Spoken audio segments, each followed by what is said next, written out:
Welcome to the OBR streaming network. This is a brand new edition of The React. My name is Brad Ward. The man next to me is the always fantastic Pete Smith. Follow him on Twitter at _Pete Smith _ Good evening, chat. Good to see you here as you're filing in. Chris, Gregory, and others joining. If you're watching over on Twitter or X, hop on over to youtube.com/Orange and Brown Report and join us in the chat. Hit like and hit subscribe. We've got a great show lined up for you tonight. Obviously, the Browns in their bye week. We have the trade deadline to discuss and Andrew Berry's press conference today. So we will address all of that with you tonight and some local reaction as well to the press conference. So how's it going, Pete? What's good, man?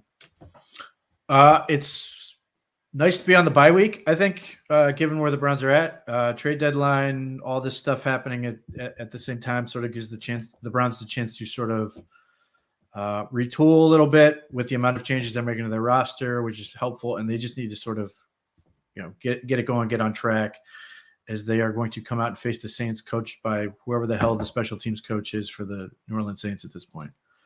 Interesting. Yeah. So they fired their head coach and they're going special teams coach. Interesting. Yeah. So let's talk about, we're going to get into this first video here to just kind of cover the trade deadline, as we had a couple moves. Well, we just had I guess you could consider it a couple moves. But one major move at the deadline, and of course, Amari Cooper, which happened earlier in the season.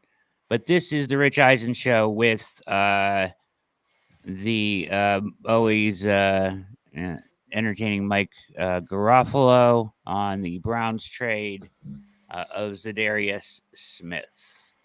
For Big Z, Zadarius Smith back in the NFC North once again. Walk me through I mean, I can figure what their thought process is, but walk me through the why of this and the Browns coughing them up. They being the Lions, since the Aiden Hutchinson deal, were nosing around looking at all kinds of edge rusher possibilities. This one seemed to make the most sense for them in Zadarius Smith, a guy who's got experience, a guy who's got the ability to do a number of things for you up front. And this was just a matter of how would the compensation be finalized over the last couple of days here. So a lot of folks expected this to be consummated at some point before the deadline. And this morning finally agreed to the swap of the 7th and 6th round picks and the Browns getting a 5th back in return, if I've got that correctly, if I'm remembering that correctly. So this made the most sense of all the options that were on the market. I mean, look, we knew a couple of weeks ago that Myles Garrett was not going to be moved, that the Cleveland Browns were making it clear this was a franchise cornerstone pass rusher who's got plenty of good football left. He wasn't going anywhere. So at that point, it was, okay, who can they move? Zadarius Smith making the most sense, and the Lions being the most sense for where he would wind up. Do we know if the Lions shot the moon and asked for Myles Garrett to start? I would anticipate they were one of the teams that asked about him. I know teams did ask about him, and the Browns made it crystal clear, like, you're really going to have to absolutely blow us away with an offer, and no one making that offer, obviously. So, no, I don't know specifically if they asked, but I know that the Browns did receive feelers because folks said, okay, well, are they going to start to sell off some of the key pieces? And they said, no, we still believe we are a competitive team in 2025. Why would we get rid of that guy? So what is the... Boom. Mike Garafolo says it right there. For everybody out there, as you know, I've seen a lot of crazies today, Pete, and been hearing it all week. It's doom and gloom around town, but there it is, Mike saying that they believe they will be competitive in 2025, as we've continued to say. And why would you trade away Myles Garrett? Yeah, I mean, and Andrew Berry said the same thing in his press conference today about that. Yes, you never trade Myles Garrett. There's no reason to believe he can't be Julius Peppers in terms of length of his career. Julius Peppers was great until he was like 36. If Myles has surgery on his feet I'm fairly sure it will be the first football-related surgery. Well, even if you related to football, I don't think he's ever had a true injury that has caused him to have surgery in his NFL career. He is genuinely a freak. And because of that, there's no reason to think he's going to stop being a freak in any reasonable amount of time. So one, the Browns they have all but told you right now with what they're saying, they're going to extend Myles Garrett in the offseason. And Myles Garrett has all but said, the Browns are going to extend me this offseason. He wants to be here. He owns the piece of the freaking Cavs. And he's, I've said this before, but like Joe Thomas is the best pure football player the Browns have had since God only knows. Myles Garrett's the most impactful. He is a franchise quarterback type player on defense. It's what J.J. Watt was to the Houston Texans, that type of impact. So you never, ever get rid of him. And he's more than happy to be here. He wants to be here. He wants to turn this thing around, wants to get them competitive. And they have every reason to believe they can be competitive next year. And if the Browns did nothing else, absolutely nothing else, but their offensive line was average, how much of a difference does this team, how much of a difference would that make on where this team is right now? Yeah, be a massive difference. Yeah, I mean, like that's how little it would take for the Browns to just be average, at least in the mix. That doesn't mean they're a contender. I'm not suggesting that, but like they could be in the mix. So if they do nothing else, which by the way was foreseeable coming into the season. And in fact, I said this last offseason in preparation for the draft. I thought the Browns would have to draft a guard. Last year they didn't, Zinter, and a guard this year. And they have not changed that. The X factor is obviously the DeJuan Jones thing, where that's going to go. And then they will need to draft a tackle to develop behind DeJuan Jones, assuming he's going to lock down left tackle. Who knows? And Jack Conklin for both depth, which is a big reason they had to get Zinter, although I have issues with why they drafted Zinter, given the broken leg. But if they have to do that because they need to for injury's sake, and then eventually for Jack Conklin, not being here. But for right now, he's a capable starting tackle. And then they need a center. Like they're going to need a center, but one guard and a center. And the Browns could theoretically be a much better football team next year. And that would make a big difference. Going to the Za'Darius angle of this. Yeah. And this is something that will be touched on in the press conference as well. And I wrote about this as it happened. The Browns traded, if you go back to Amari Cooper, they traded Amari Cooper at the peak of his value. They got a great offer and they took it.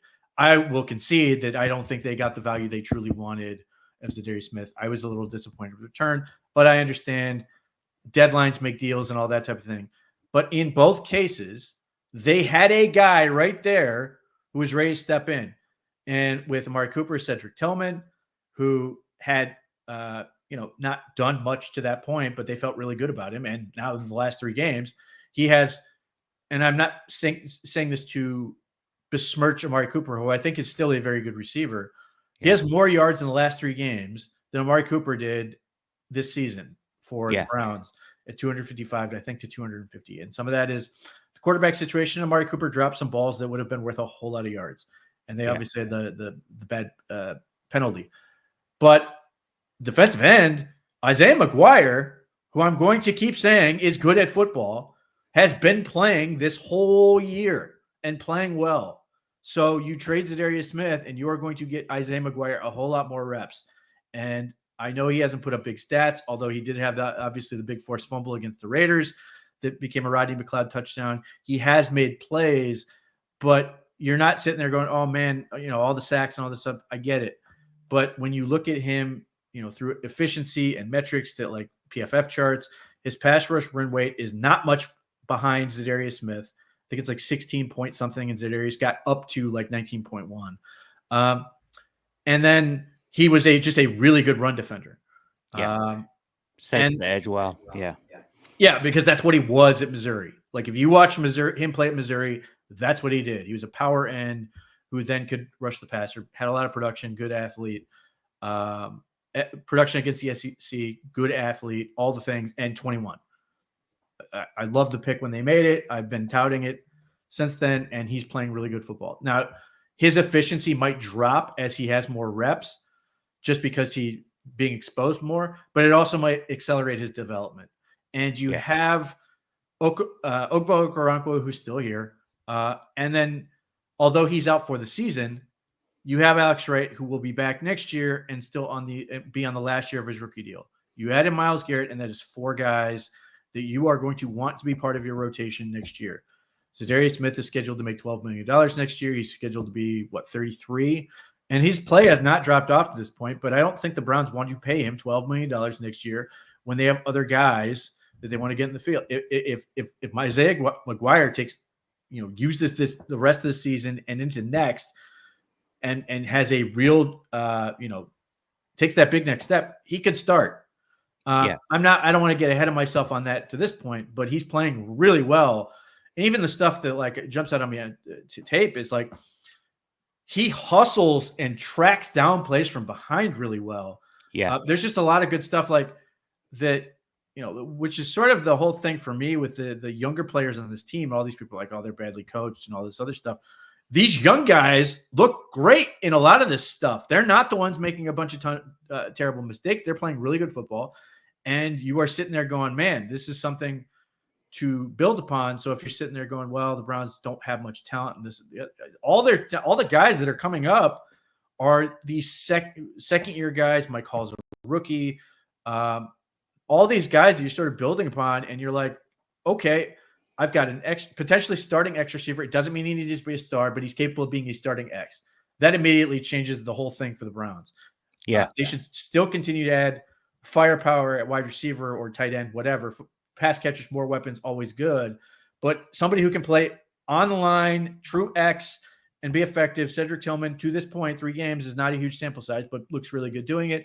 Isaiah McGuire, a base end, extraordinarily valuable position to be effective with. And then, you get into guys like DeJuan Jones, if he can find some consistency at left tackle.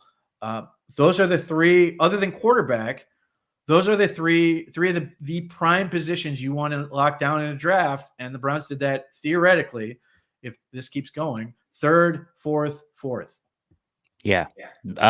Very good. As far as the future goes, let me ask you about a couple of their names that were rumored to potentially go and what you think their future looks like in Cleveland.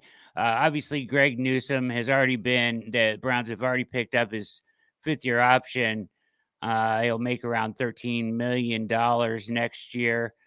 Do you foresee him being a part of this defense next offseason or next season? Right now, yes. I mean, what they will almost certainly do, maybe they'll let it get to the offseason and sort of see if anyone's interested. But because of their financial flexibility, they really don't have to. And what they would probably do is restructure his deal to push a bunch of that, to guarantee some of that money, create void years. And then because they create enough space to sort of roll over, that rollover cap will pay for the void years and give them more space. So ultimately, yes, he will get $13 million, and there will be people who are unhappy about that. But ultimately, it won't really cost the Browns cap like that, which is ultimately why you can do that, why you could do that with Jedrick Wills. Then, next season, they'll continue to see Cam Mitchell and see if he can develop into a good player. He had a good game this past Sunday. Another second-year guy as part of that class, 5th-round pick. Now, he can't do all the things Greg Newsome can, where Greg Newsome can easily bounce in and out. Mitchell has done some of that, but he's almost worked exclusively from the slot this year, which is fine. But if they feel good about him, then they once again could theoretically field offers for Newsome or just use him for depth and then potentially let him walk. Or, again, be a trade deadline guy where in that scenario, his contract is basically equivalent to what Amari Cooper was worth, where the Browns have already basically paid the whole thing, and the team getting him would pay practically nothing. So they get a player that they can sort of feel out for the rest of the year and see if they want to draft him. Now, the other part about that is the Browns then give themselves options. let's say there's a serious injury or Martin Emerson doesn't bounce back the way I think he will. And they sit there, wow, Greg Newsome's playing really well.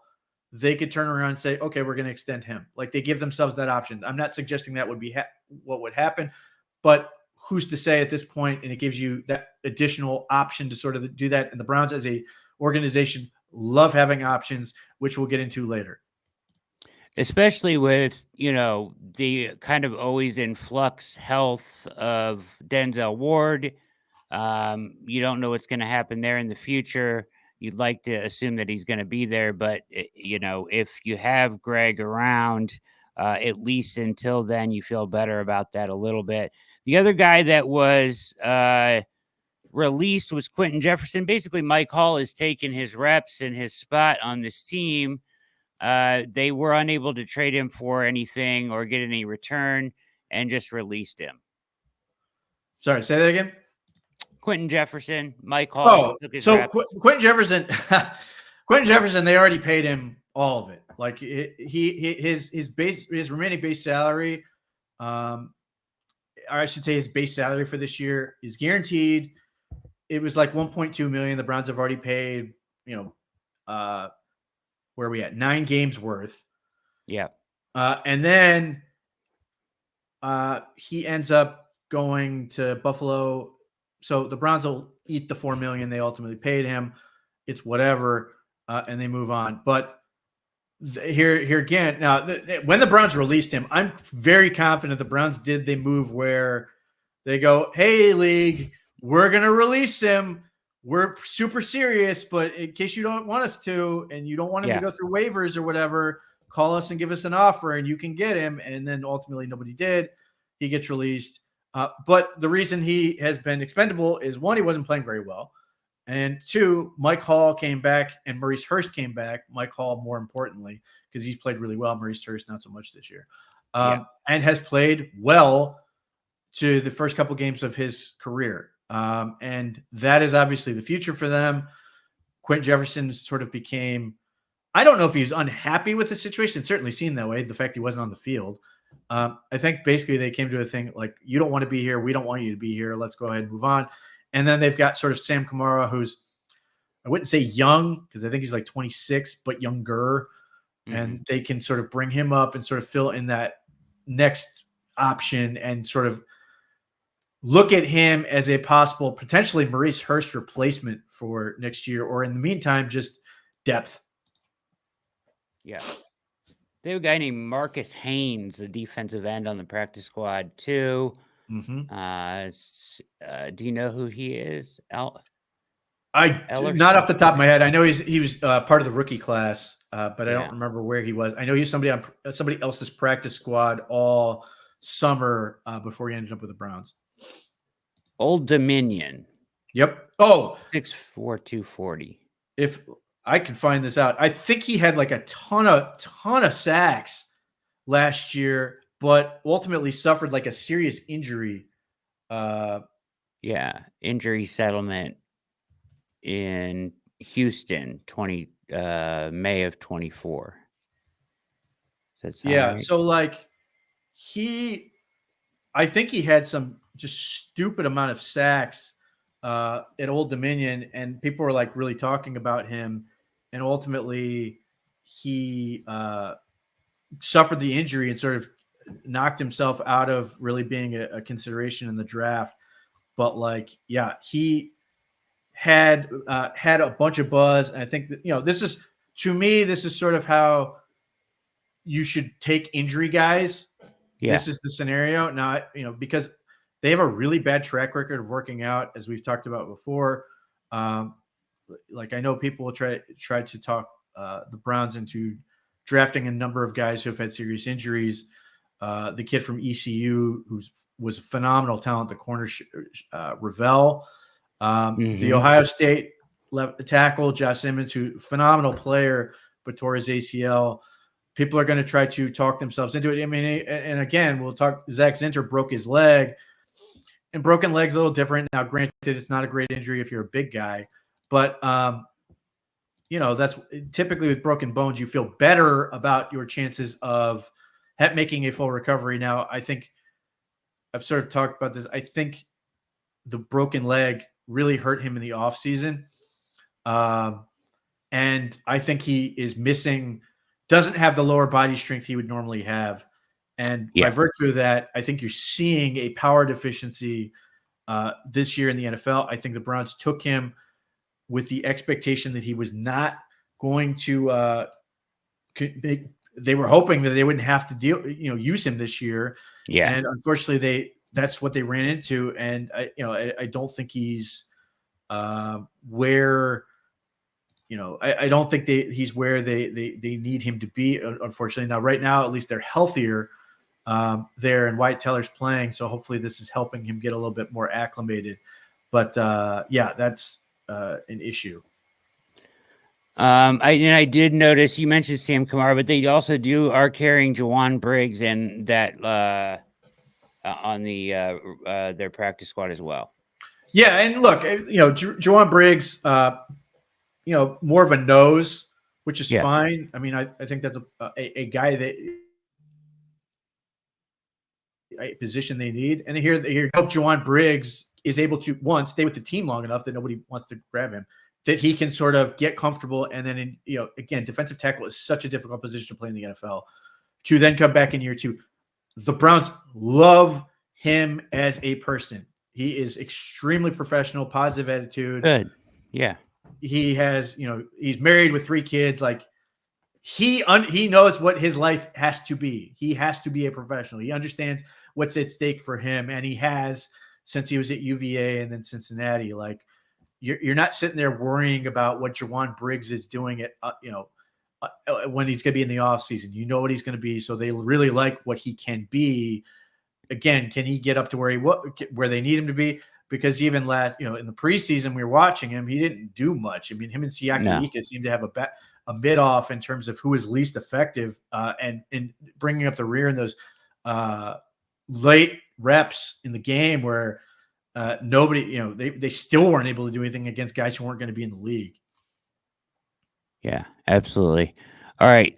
You guys, if you're watching the React, make sure you hit like and subscribe over here at the OBR streaming network. If you're watching on X, hop on over to youtube.com/Orange and Brown Report. We're going to get into Andrew Berry's press conference here, kind of take apart some of what he said, the pertinent things, some of the interesting questions and whatnot. And then we'll get to some local reaction from it as well.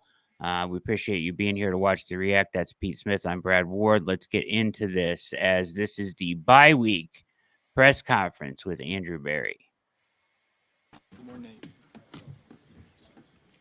Good morning. Good morning. Good morning. I like your hoodie, Jeff. Yeah. All right, good. All right. Okay. Enter the bye week at 2-7, and it's obviously a disappointment. And we haven't played well enough. We haven't done the things that are needed to achieve consistent results and consistent wins throughout the season. It's disappointing for us internally, disappointing for our fans, and really all of us share in the record. It's not just our players and coaches, it's myself, it's our personnel staff, it's our research group. And our focus really this week is on doing the things that are within our control to play quality football through the last 8 weeks of the regular season, because we have not done that to date. Before I open up for questions, I know that there will be a lot regarding the 25 roster and decisions that are approaching. I always think that type of discussion, reflection is more appropriate for after the season. And really our focus is on, the next 8 games and playing quality football moving forward. So with that, I'll open it up for questions. Andrew, all due respect, this was a big year for Deshaun. Mm-hmm. Obviously, the injury has kind of derailed that. I want to know what are your plans? I mean, obviously he's going through the rehab or what have you. What are your plans for him as far as next season? Yeah, Tom, really our focus with Deshaun, I would say for any player with a season-ending injury and a major injury is first and foremost with the recovery and to make sure that he gets healthy from the Achilles injury. Everything else we'll deal with at a later moment. How do you assess how he played, though, before he got hurt?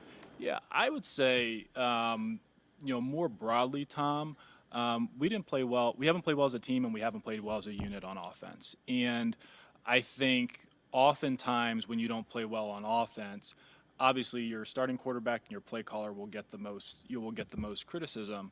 But the reality of it is, offense it comes down to organization and synchronization, and there's just a lot of shared ownership across the different position groups in terms of why we didn't perform. You still think the trade for Deshaun Watson was a good one? Yeah, Jeff, I'm really not in reflection mode. I think that's probably, I remember I got asked this about, Dobbs last year. It's really not really my focus at this point in the year. Our focus is really on finishing out the 2024 season, having the team play at a higher level, and then kind of we'll get to those maybe longer term or big picture reflections at a later point in time. All right, go ahead and pause it. Yeah. Okay, so Andrew Berry and Kevin Stefanski both have a policy, whether they say it or not. They're never going to trash a player ever. Correct. So he's not going to, just lambaste Deshaun Watson. I still think that answer is unsatisfactory. I think you have to be more honest than this because everybody knows the trade was a disaster. You don't have to sit there and crush Deshaun. You can say the injuries or whatever, but I think you have to be honest and say the trade has not worked. Even if you're just saying that the trade has not worked, just based on the fact that, what is the number of games we're at? We're like 18 or whatever. You can't make an argument otherwise. And I think I have a lot of respect for Andrew Berry. I think he's a very good GM, but I think you are on the verge of basically because I don't think he means to do this. And again, I understand why he doesn't do it. And the players appreciate why he does not put them on Front Street and crush them as people have in this organization before, like John Dorsey. But I think you are inadvertently being dishonest to the situation when you don't give them that. Again, you don't need to crush Deshaun. You don't need to sit there. He's injured, this, that, and the other. But you have to at least acknowledge this trade has not worked. Yes. Even if you were going to try to hold out hope that somehow it was eventually going to work, it has not worked. And I think you have to say that. And I also think it requires I think that question deserves a follow-up to press him on that particular element. I know he's probably turns it down, but I think, again, I like Andrew Berry. I think he's a good GM, but I don't think he handled this as well as he could have, even though I understand why he's doing it.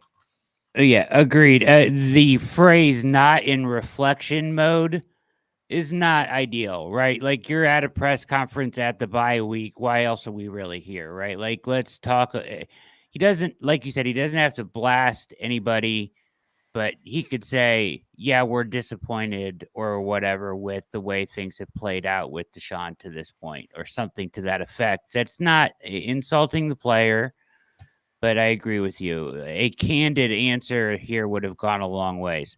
I would also note, in the first question, and there will be a number of these in this, he answered the question about Watson's recovery differently than they've answered any question about Watson up to this point. He was non-committal to Watson about his recovery, right? Because they got the follow-up question about him, and he said, I'll just leave it at, we're going to worry about him getting healthy. Yeah. And this is going to come up over and over again. But in the past, they would have been quick to call him their franchise quarterback, and they can't wait to get him back out on the field. Yeah. And all that stuff. Go ahead and play it. We'll get there because he says a lot. Yes. He makes it very clear where the Browns are going. Agreed. Off of Tom's question, it's been stop, start with Deshaun over the entirety of his time here.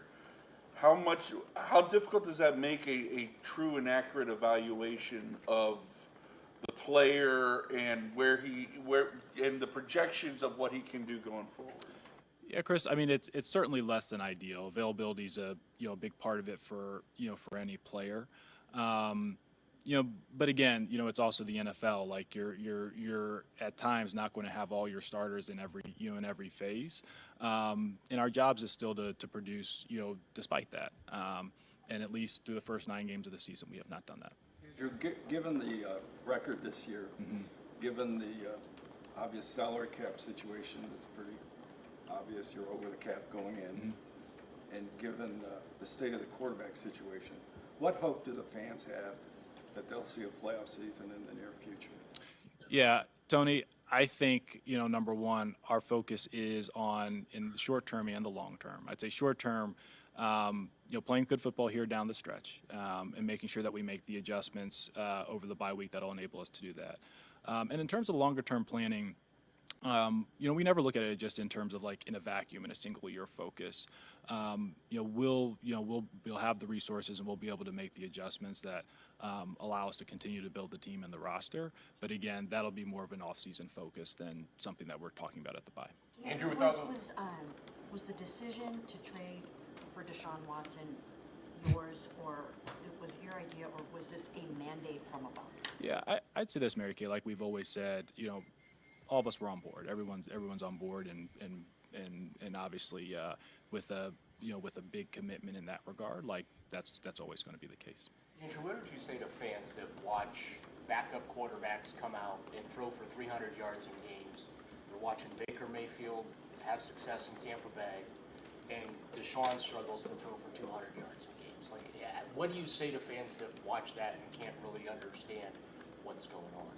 Yeah, I think that, look, Daryl, when you're 2-7 entering the bye, you understand the fans' frustration. And we have not played consistently on offense, and it's shared ownership. It really is shared ownership. We're capable of playing better. We should play better.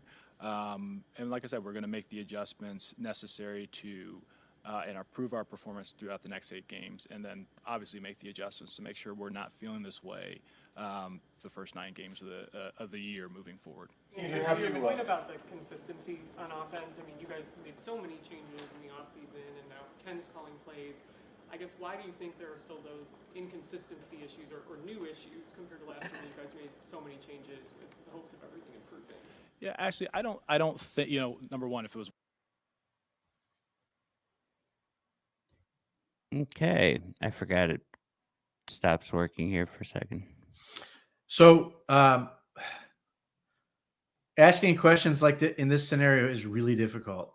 But yes, 2 of those questions, you're giving him the way out. That's why I think you wanted to ask a follow-up on the trade. I understand why they're saying, hey, does the injury thing hurt him? Okay, fine. But it doesn't get you anywhere. But like then going to, what do you say to fans is going to get you a boilerplate answer. It will. Andrew Berry is very prepared for this stuff. And he's going to give you that thing. And like, I don't know what you want anyone to say in that circumstances. They're going to try to win football games. That's the thing. That's the job.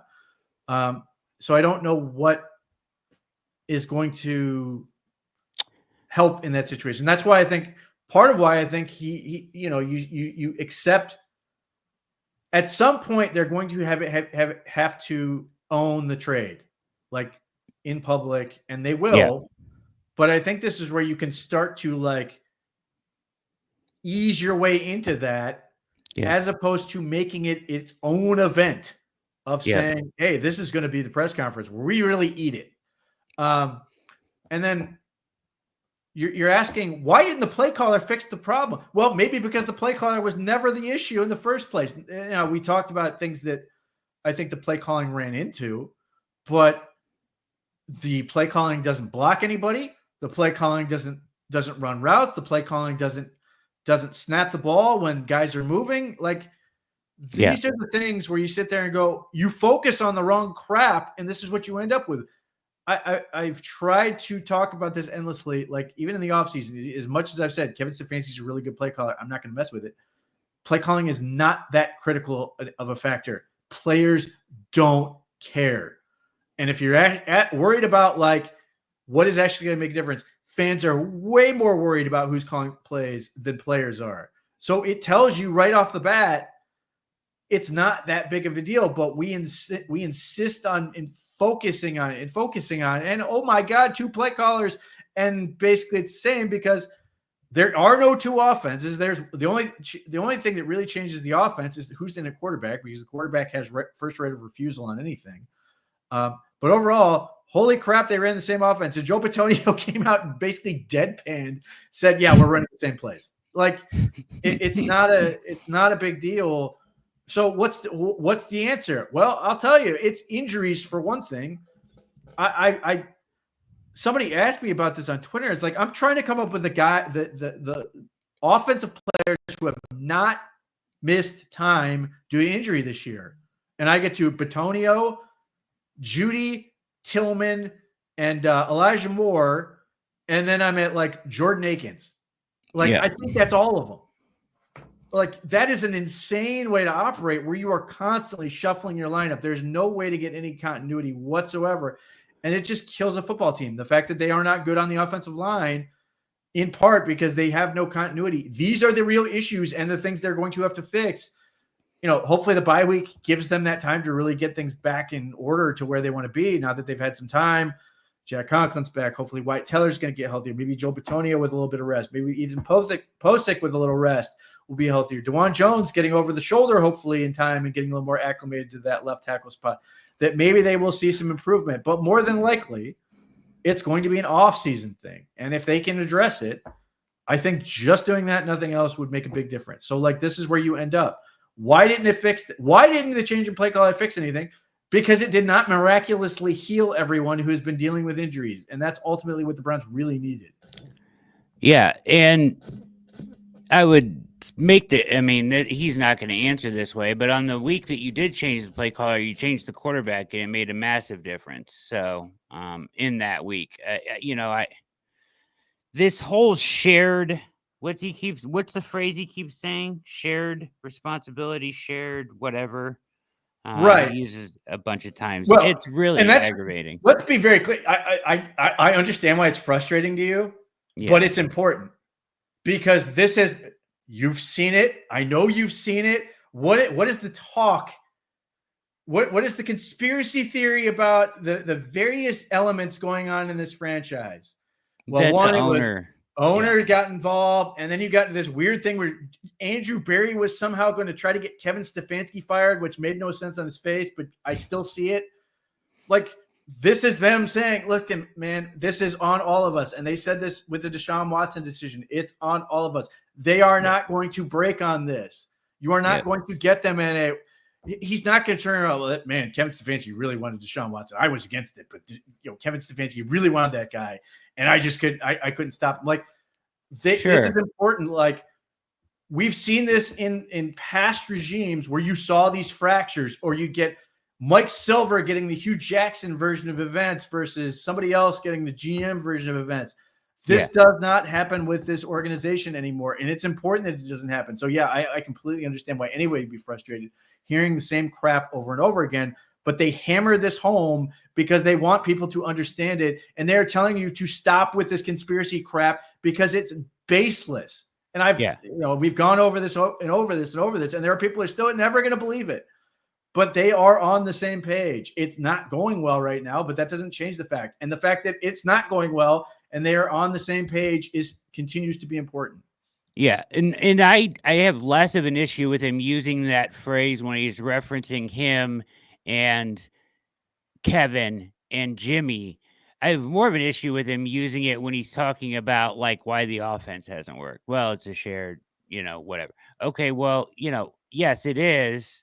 There's more than one issue, but the main issue was that your quarterback was god awful for 8 didn't weeks.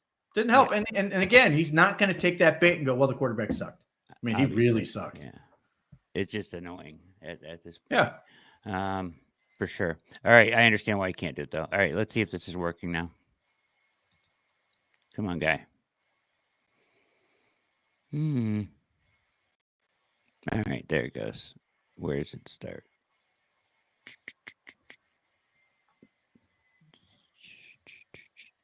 Yeah. Yeah, I think you see it every year, with teams. Just the margins are so thin.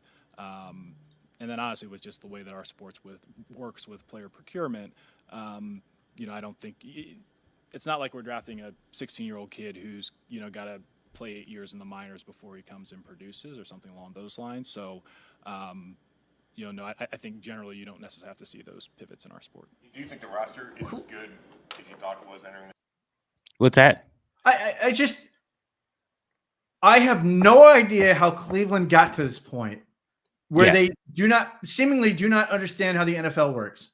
Yeah. Where, every year, 6 teams that made the playoffs this year that aren't going to make the playoffs this year, or 6 teams that didn't make the playoffs this year that are going to make the playoffs this year. You are in a league of parity and things can change so fast, as we were seeing. Yeah. Nobody thought the Washington Commanders could do this. And nobody thought Houston could do it last year. And you know what? Houston will almost certainly win the division because it's garbage, but they are not the same team as they were last year. Not even close. It changes so fast. And here's the thing. And I'm one of the people who was in this boat. I thought Pittsburgh was going to finish dead last in the AFC North. Same. Dead last. And they are on track to go to the playoffs. And it looked like, oh, man, this is going to be a year of transition for them. They had all these things they were trying to figure out. And Justin Fields wasn't going to be able to do anything. And Russell Wilson, as you have often called him, is corny. And they've got all these young offensive linemen. Yeah. And all these other things. And you're sitting there going, man, it's going to be tough for them to score points and win games. And here they are winning games. And it took them they changed so many things, and they're still playing competitively. Like the Browns could easily do what the Steelers did in terms of fix the line and get going and play better football and be right back in there. I don't understand why. I understand, like, yes, they went through the 2016, 2017 thing where they went 1-31 and they had nothing. So they bottomed out. There was nothing salvageable. There was nothing there where you're like, man, we got to keep this guy. They have so many things that you want to keep on this team. And they're like, and I've even seen this, right? The way people are describing blowing it up isn't actually blowing it up. It's like, oh, we need to move on from the old guys. Well, yeah, that was going to happen anyway. Like naturally, that's not blowing it up. But like, then you get to this point where you talk yourself, well, we're doing this and this other thing, so they should fire the coach and the GM or whatever. And they don't have to. You can easily get back to being competitive and playing good football next year and potentially being back in the postseason, or at least being in the mix as you try to figure this thing out, because you have a lot of talent on this football team. You just need more of it and it to stay healthy. Yeah, the issue is this, like, and I don't know what it is, Pete. I agree with you. It's like a group thing, and it's like everybody's yelling at each other, tear it down. We want to blow it up. They want to fire everybody. They want a clean house, fire sale at the trade deadline because they're having a bad year, and that's just absurd.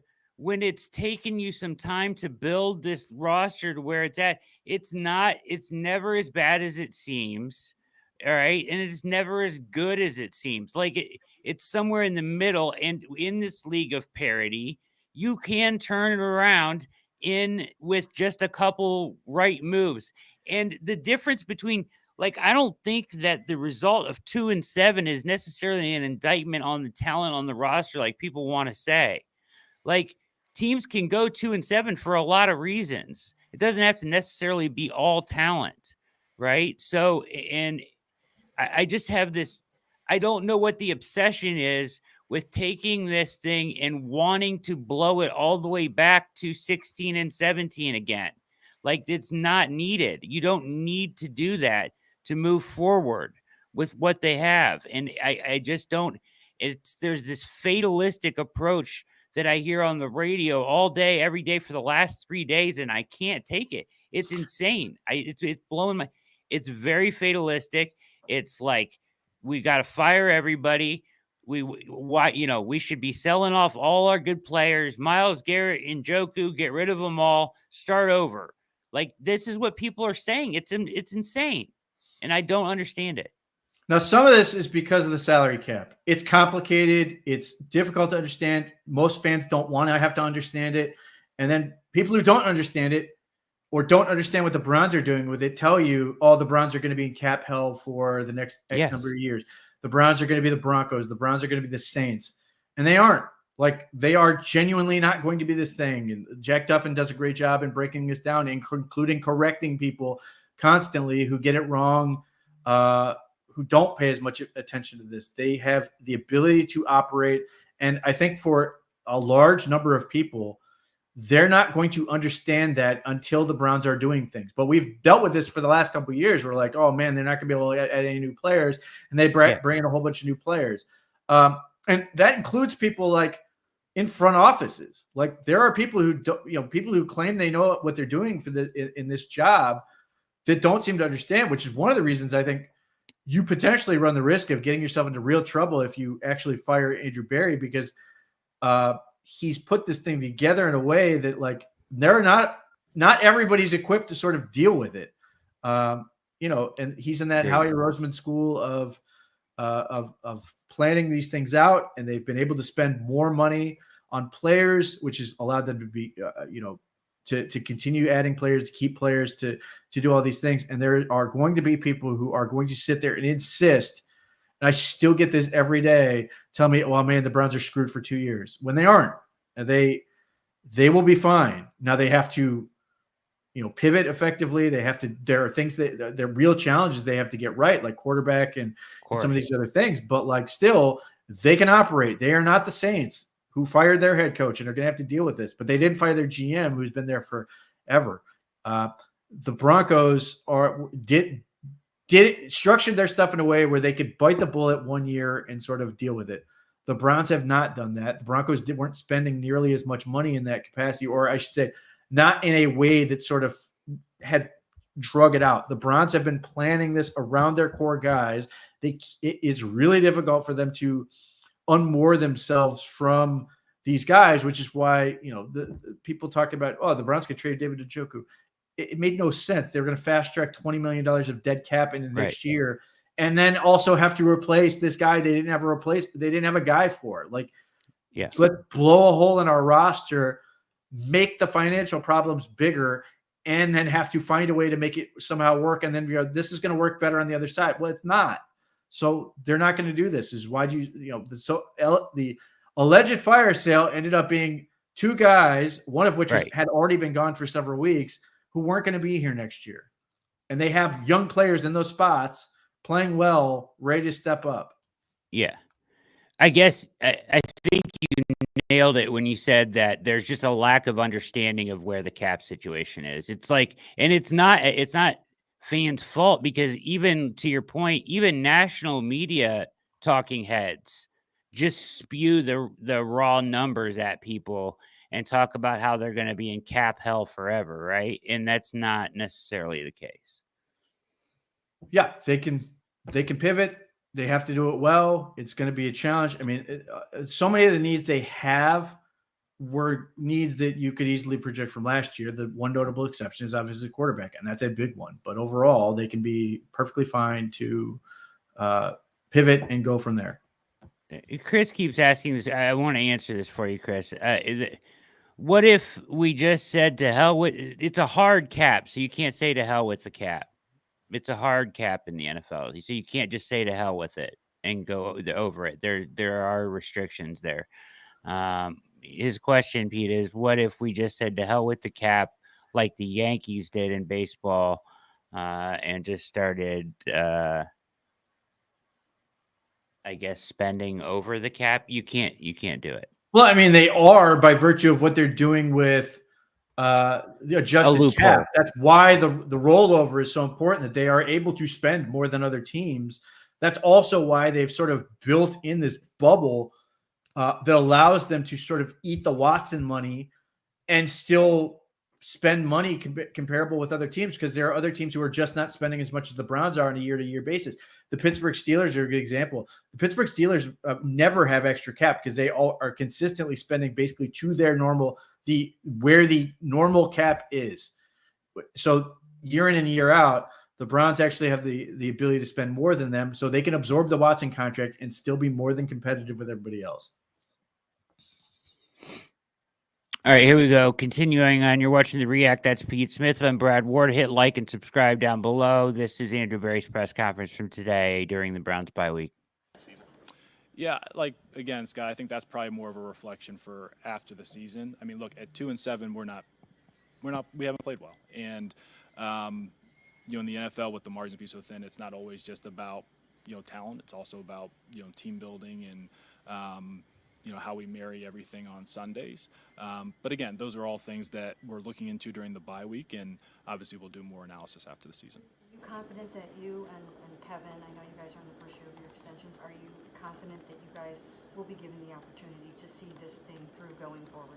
Yeah, Mary Kay, I'll be honest, like neither of us really think of it that way. Like I'd say, number one, to myself, like I always view myself as a steward of the organization in this role. And really my focus is on doing the things that are in my control, short-term and long-term, to make sure it's in the best interest of the franchise. I would say, like, to Kevin specifically, I think there are 13 coaches in the history of the sport to, win a Coach of the Year award multiple times.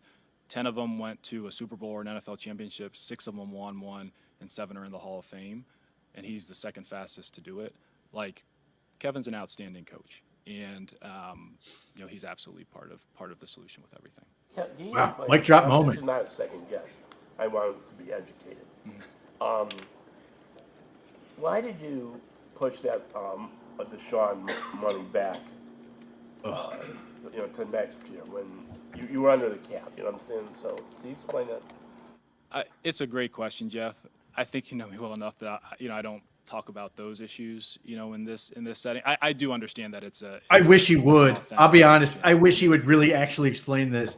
I don't know if they'd get it, but it would be really helpful if he literally brought out the chart and went, listen, this is what by restructuring his deal and pushing the money back, it doesn't mean anything new as far as Deshaun goes.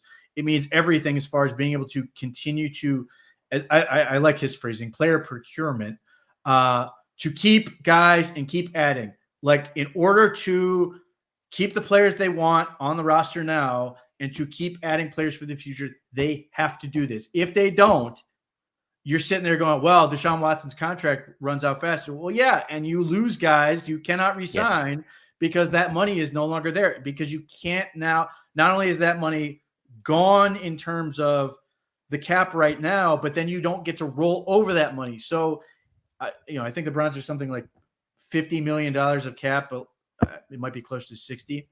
Yeah. If they were to take all 46 million and have it sit on there, that money drops down to 4 million. So let's just say it's 50 million for the sake of this explanation. If it's 50 million and they roll it over into next year, that becomes an extra 50 million or $100 million to operate. Notably, they could pay off all the $46 million next year immediately. Now, they're still going to restructure ultimately and do that, but they could, and you'd still have $54 million as opposed to just rolling over the $4 million, and you'd only have 8 next year. So you see the difference immediately.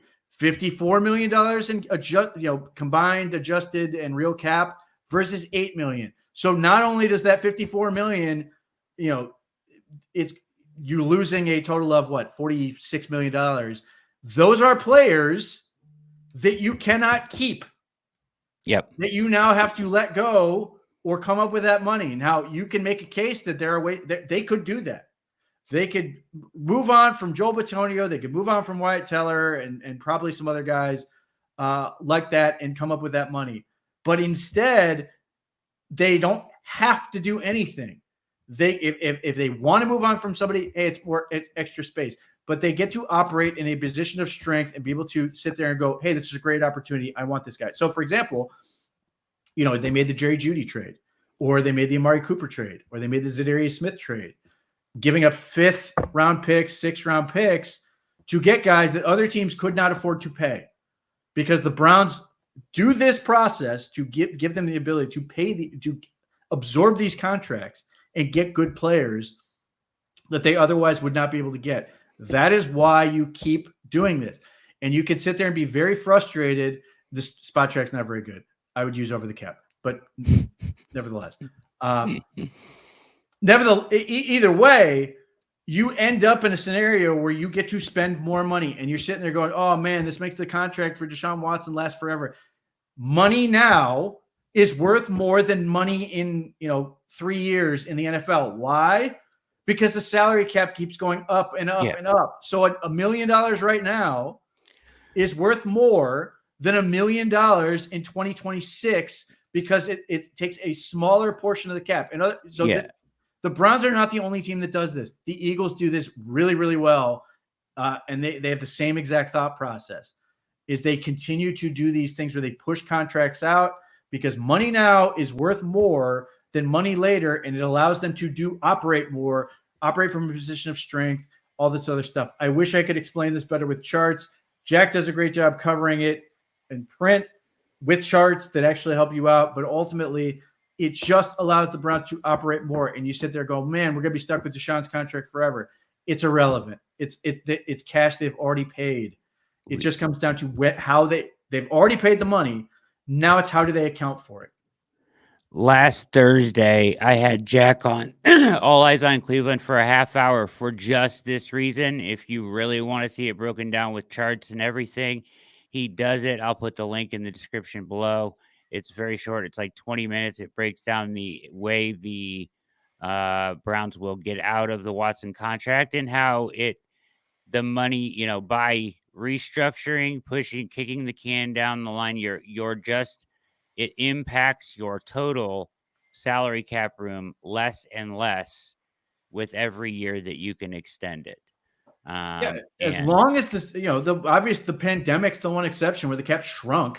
Yes. It actually made money less valuable in that time. But overall, because of the way the NFL works, because league revenue keeps increasing, the cap keeps going up and up and up. So there's more money to work with in the future. So you can do these type of things. The Browns are fine. They're going to, that's part, one of the reasons they extend Myles Garrett. They're going to take his salary, shrink it down to the lowest possible minimum salary and include bonuses and this other stuff and create more space and push it down the line, just like they did with Deshaun. They did this with Denzel Ward. They did it with David Njoku. They did it with Wyatt Teller. And Joe Bitonio, I think. They've done this over and over and over again to allow them to have this flexibility and continue to add players. And it's really effective. Like, it is genuinely good for what it allows the Browns to do. The whole hitch on this thing, the whole thing that can unravel it, is if Jimmy Haslam decides, I don't want to spend this much money. But until he stops doing that, the Browns can continue to operate without any issues because they're good at accounting for the money in the first place. Or he fires Barry and hires somebody that doesn't understand the plan that was put in place. Probably. Yeah, I would love John Dorsey to, take me through this. But, and obviously, look, if you get into that situation, they would hire a guy who does this. Yes. But, this is from Sashi Brown to Andrew Berry. They have been doing this in a way that continues to operate the Browns a ton of operating room, and they can be among the biggest, among the biggest budgets in the NFL on a yearly basis, which doesn't feel good right this second, given the record, but ultimately is going to give you the advantage when you need it. Yeah, absolutely. All right, here we go. I just, I have a long-standing policy where I don't talk about contractual matters in this setting.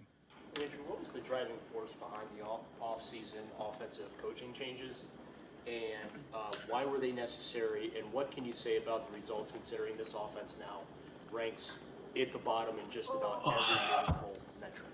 Yeah, dear, I think probably quite candidly, it's probably a better question for Kevin as it pertains to his staff. I can tell you this, every decision that we make organizationally is with the aim of improvement and doing everything possible that we can to sustain success and build a winner. So I'd really kind of leave it at that. I'll answer it. A couple weeks ago, Deshaun Watson. They needed to evolve the offense, and yes, Deshaun Watson undoubtedly a part of that. But we talked about it all last offseason and last year. They could not run the ball. They were running stuff that made no sense for their personnel. They needed to adapt their offense to the personnel they now have, which certainly includes Deshaun Watson, but it's not limited to Deshaun Watson. DeJuan Jones has no business running wide zone, which is what they were doing last year. He couldn't do it, and they kept running it. And other things like that. He's far more suited to down block, which is what you see him do now. Double teams, all these things that fit way better. Now, they've got to reinvest in those things, but that has to get better. They also needed to get younger, decidedly younger. Guys who had been in the collegiate ranks, who had more a connection to these younger players, guys who had done more in terms of adapting, evolving, problem solving in the way the NFL is going. The evolution of football travels up from high school to college to the NFL. They hired multiple college coaches, just as they did the year before with Ephraim Banda, the safeties coach, and it panned out really well. But you sit there and go, why is the offense bad? Well, I don't know, man. Maybe it's because all their guys are hurt. Like, that usually has a problem. And maybe because the quarterback wasn't good. And yes, they need to own the fact that the quarterback wasn't good. But like, these other things make it really hard to run a consistent offense. I don't know who is sitting here and watching and saying, going, man, I wish Alex Van Pelt was back. I wish Alex Van Pelt was still here. And I think Alex Van Pelt was a perfectly fine coach. But it's not like the Patriots are setting the world on fire offensively. And nobody else was trying to hire him. And Bill Callahan's offensive line in Tennessee is not good. And Bill Callahan is a legend. He's the one of the best to ever do it. And the Browns did not replace him, obviously. He asked to leave. Yeah. I don't know what Stump Mitchell's doing. I don't care. But he said straight up, he wanted players to fit into his system. That's not the way the NFL works anymore. You have to adapt to what your players do well. So they made these changes, and I think for the better. We'll see what happens with Ken Dorsey ultimately, but I really like some of the coaches there. I got no problem with Deuce Staley. At one point, a guy who people thought was going to be a head coach. I really like the guy they got from UConn to be the running game coordinator. I think he's a really smart coach. I really like what he was doing for the UConn Huskies last year, which has sort of seemingly helped them to be much better this year. Really good with tight ends and stuff. I really like the fact that they hired Tommy Rees. I think there are a lot of people in that building who think Tommy Rees is going to be really good and talk of him. I don't want to compare them, but I remember when Kevin O'Connell was in Cleveland and there were people going, wow, he's really good. He's going to be a head coach someday. Tommy Rees, I don't think he's quite getting that type of talk, but he's a very good communicator. He's a very good coach in terms of getting guys to respond and understand to what he wants, and they believe he's one of those guys that they want to keep in the building for a long time. So sure, I understand why people are sitting there going, man, the offense looked, I guess, slightly better last year in certain respects, but it's not. To me, it's not a coaching thing. Like the people who hate Andy Dickerson, I don't know what you expect him to do when he had the same five guys play all the snaps in one game this year, and most of those guys weren't healthy the entire offseason. It's really difficult to coach when you never have these guys available. And right now, I got to give him some credit because DeJuan Jones is flipped over to left tackle on the fly and doesn't look terrible doing it. Like, that could have been a disaster, and it's not. And all of a sudden, you have hope for what he could do for the future. So at some point, we've got to be realistic with what we're asking coaches to do. It was, his decision to keep on starting Deshaun. I was curious from what you had seen on the field. Were you in agreement that Deshaun could continue to start, and why, even when various metrics show that he was 32nd, 31st, and just about every efficiency metric out there? Yeah, Daniel. So number one, Kevin and I discuss everything all the time. Full support of the decision to continue to play Deshaun. Obviously, it'll always be a coach's decision in terms of like who's in the lineup and who's on the field. But that doesn't mean that we don't discuss everything. But Kevin was being, as he always is truthful in those settings. Oh, come on. All right. I had to come on. He was not being truthful when he said he gives them the best chance to win. I'm sorry. That's just crazy. Yeah, it is what it is. I mean, like, yeah, I know. I got to get over it. It's coach speak, and they're like Jason Lloyd losing his mind, going, "The team has lied to you," and this, and then they come out and they score no points. Yeah, that I know.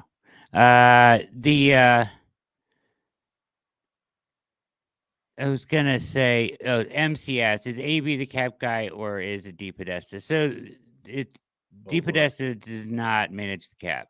No, he does not. And the Browns, Andrew Berry certainly understands how the cap works, but they have a guy who does that job. Also, to the question of why don't they kick AB upstairs to work this cap and hire a football guy? He played at Harvard. He played football at Harvard. He is a football playing guy. This is one of the. Does he have to be stupid to be a football guy? Like, is this what people want? Like John Dorsey, the football guy who didn't play football, compared to, or I don't know what level he played to, but is the idea that you need to be stupider to be a football guy? Like Andrew Berry played real football. Kevin Stefanski played real football in college in the Ivy League. Like this is, I don't know why we do this. And Andrew Berry's really way better at drafting than people give him credit for. Like it's. I don't know how many times I can say the 2023 draft looks really freaking good. Cedric Tillman, 3rd round. DeJuan Jones, 4th round. Isaiah McGuire, 4th round. Cam Mitchell, 5th round. I like DTR in the 5th round. And I really wish Luke Whippler didn't break his ankle because he was in the 6th round. And that is everybody but Siaki Ika, who I first guessed the moment he was picked, and he stood out like a sore thumb compared to the rest of these guys. But like, good Lord, that's without a 1st and 2nd round pick, and they may have several starters out of that group in the 3rd and 4th and 5th round, which is going to help. If the Browns are going to turn around quickly, it's going to be those guys. And in that same draft, they signed Mahmoud Diabate, who I think could start eventually. Yes. No, he's got to continue to prove it, and he looked a little bit lost out there with JOK or Jordan Hicks. Still a really good football player. They got Ronnie Hickman, who at the very least is a quality depth guy and might turn, I think ultimately he's going to end up in that Rodney McLeod role, but I'm not going to, put a ceiling on what he can become because he's only 2 years in the league, or this is his 2nd year in the league. But like, that is a fantastic draft for not having a 1st and 2nd round pick. And we don't know where the ceiling's going to end up, but like they did all the things that I would want them to do in a draft: premium positions. Yeah. Big school competition, super productive players, good athletes. And hopefully, and on top of all these other things, the last piece, which I do think needs to matter more, and I've always been a proponent of this, is the character element. Do they get it? Do they want to be professionals? Do they want to work hard and all those things? If you get these 5 things, you will get good players over and over and over again. Just do that over and over and over again. On some level, there is an element of luck in terms of just range of outcomes. Like, the guy comes, Jordan Phillips is the perfect example. He was a good prospect coming out of LSU, and they got 4 season-ending injuries in a row. Like, it's just awful. And yes, I understand the Deshaun Watson trade trumps everything, but good Lord, like, my question: are we mad because of the picks? Are we mad because of the morality thing? If you're saying it's the morality thing, I get it. But you know who doesn't care? Anyone in the NFL. It's certainly not the Browns. 13 teams were interested in Deshaun Watson, and the Browns beat out 3 others who put in serious offers for Deshaun Watson. I hate that they won. I said I vehemently argued against doing it, and yet they did, and they have to own that fact. But if the question is, who puts you in the best position to lead this franchise going forward, how mad are you? Like, who else is going to do better than what they have right now? And unfortunately, and I also hate this fact, unless you go back to the Browns in the 40s and the 50s, this is like the peak of this organization in terms of like accomplishment outside of like the brief stint in the 80s. Like, they have been awful for 40 years in many, many, many ways. And you've suddenly achieved. You won a playoff game. You've been to the playoffs in multiple years. You've got people that the league sits there and goes, I wish we had this guy, in terms of both coach and GM. I cannot state this enough. And people will still not believe it. If you fired Kevin Stefanski and Andrew Berry, they would be hired almost immediately because they are that well thought of. And the big thing they would be sitting here going, people would be talking about, if they could do this in Cleveland, which has been a dumpster fire for decades, what could they do in a functional organization? And if they get to a functional organization, if the Browns aren't going to be that thing, they're going to be really good. I addressed this in my article today. Mark, it says low bar. It's a low bar, right? it's a low bar, but it's reality. If if you look at it through the larger lens of what the Browns have been for the past 40 years, this is reality. They've been to the playoffs twice. They've been competitive for 4 straight years. You can call that a low bar, but it wasn't achieved by anybody else till they got here. So just firing AB just because you want your pound of flesh because of the Watson thing didn't work out, even though at the time a lot of people were like, yeah, this, he's going to be really good for the Browns. It just is, you're shooting off your nose to spite your face. It's like you just want this pound of flesh just to be able to say that you fired somebody for the Watson deal when it's actually going to hurt the future of your organization by getting rid of the guy. If you just let him continue to work, The other thing about, one, I don't think you can fire one of them and keep the other. I don't think that's a thing. I think they are basically married in terms of this relationship. I think if you fire one, you're going to have to fire both of them. So you have to deal with that reality. And then the other part of this is Howie Roseman was reviled for his drafting. And they, at one point, sort of sent him to the corner and de-emphasized him when they brought in Chip Kelly. And then ultimately he came back and then did some really good drafting. And then right now isn't doing such good drafting because this is ultimately happens. I relate this to baseball. I think in terms of you talk about those 5 things I talked about. I think that is hitting the ball hard. Like you get your pitch and you hit the ball hard, but ultimately, like Jordan Phillips is a good example. You hit the ball hard right to the opposing team 4 times in a row with his injuries. Like there's an element of that's going to be a bad situation. But ultimately, if you continue to hit the ball hard, you may hit some outs, but ultimately you're going to end up where you want to go. Exactly. A bad process might get you a bloop single. I think that basically characterizes John Dorsey's whole GM-ship because he was awful. Drafted players on gut, drafted players for the stupidest reasons I've ever heard anyone draft a player. He drafted Chad Thomas. He drafted Chad Thomas because he's a former 5-star high school recruit who didn't do anything in Miami and said publicly on tape, I believe there's a football player in there. They took him in the 3rd round. They believe there's a football player in there in the 3rd round. I would draft a guy who is a football player in the 3rd round who I know is a football player as opposed to that. But that's just me. So again, I want to hit the ball hard as much as I can and then let it go where it goes. Occasionally you're going to hit outs doing that, but ultimately you're also going to hit some over the fence. Now, right this second, Cedric Tillman is a ball that seems to have gone to a very good place whether, ultimately I don't know if it's going to be a home run, but it is definitely done well. DeJuan Jones, we'll see. Angry Stepdad, I am acting this way because I know how highly both of them are thought of and that they have achieved more here. You can say that you can find somebody else to do this, but nobody has in 40 years. Well, here's my response to this. When the Browns have done their hiring processes, they had Josh McDaniels as the other guy. They had Freddie Kitchens as the other guy.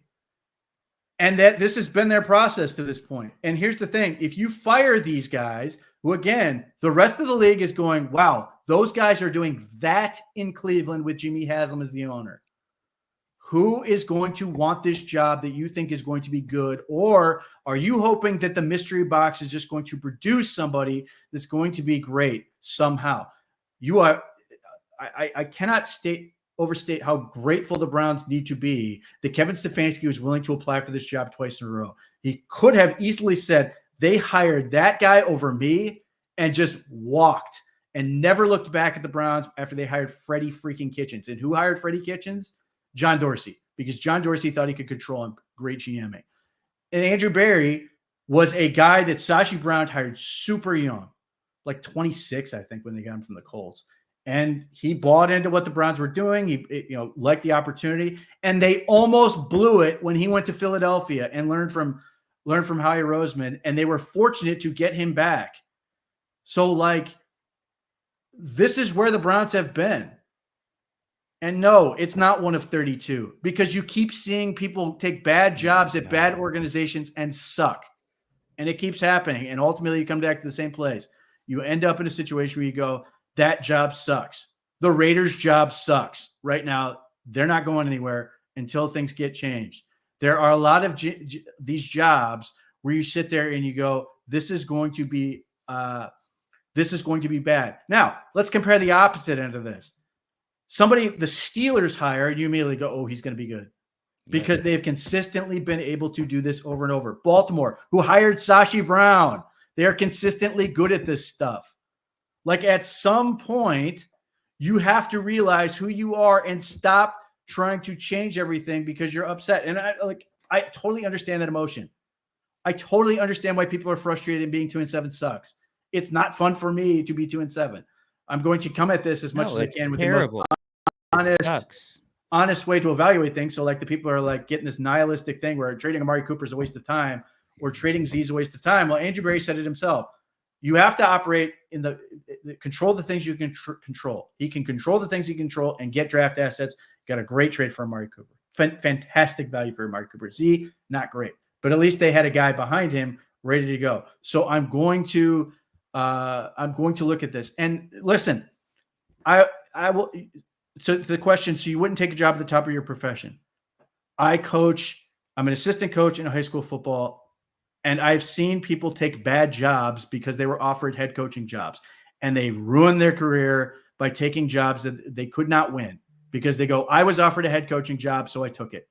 And they went to bad places, and they end up coming out like 2-18 or something, or 3 and whatever.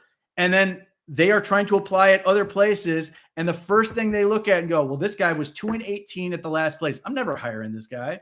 You have to be wise in the jobs you take, just like you would at anything else. And no, Dorsey is not much better at player talent. He set fire to so many draft picks that we've forgotten. Let's explain this. First pick of the draft, he picks Baker Mayfield, which I was totally on board with. It was the Hugh Jackson-proof quarterback. Fourth pick, he couldn't have missed if he tried. Look at who was in the talent.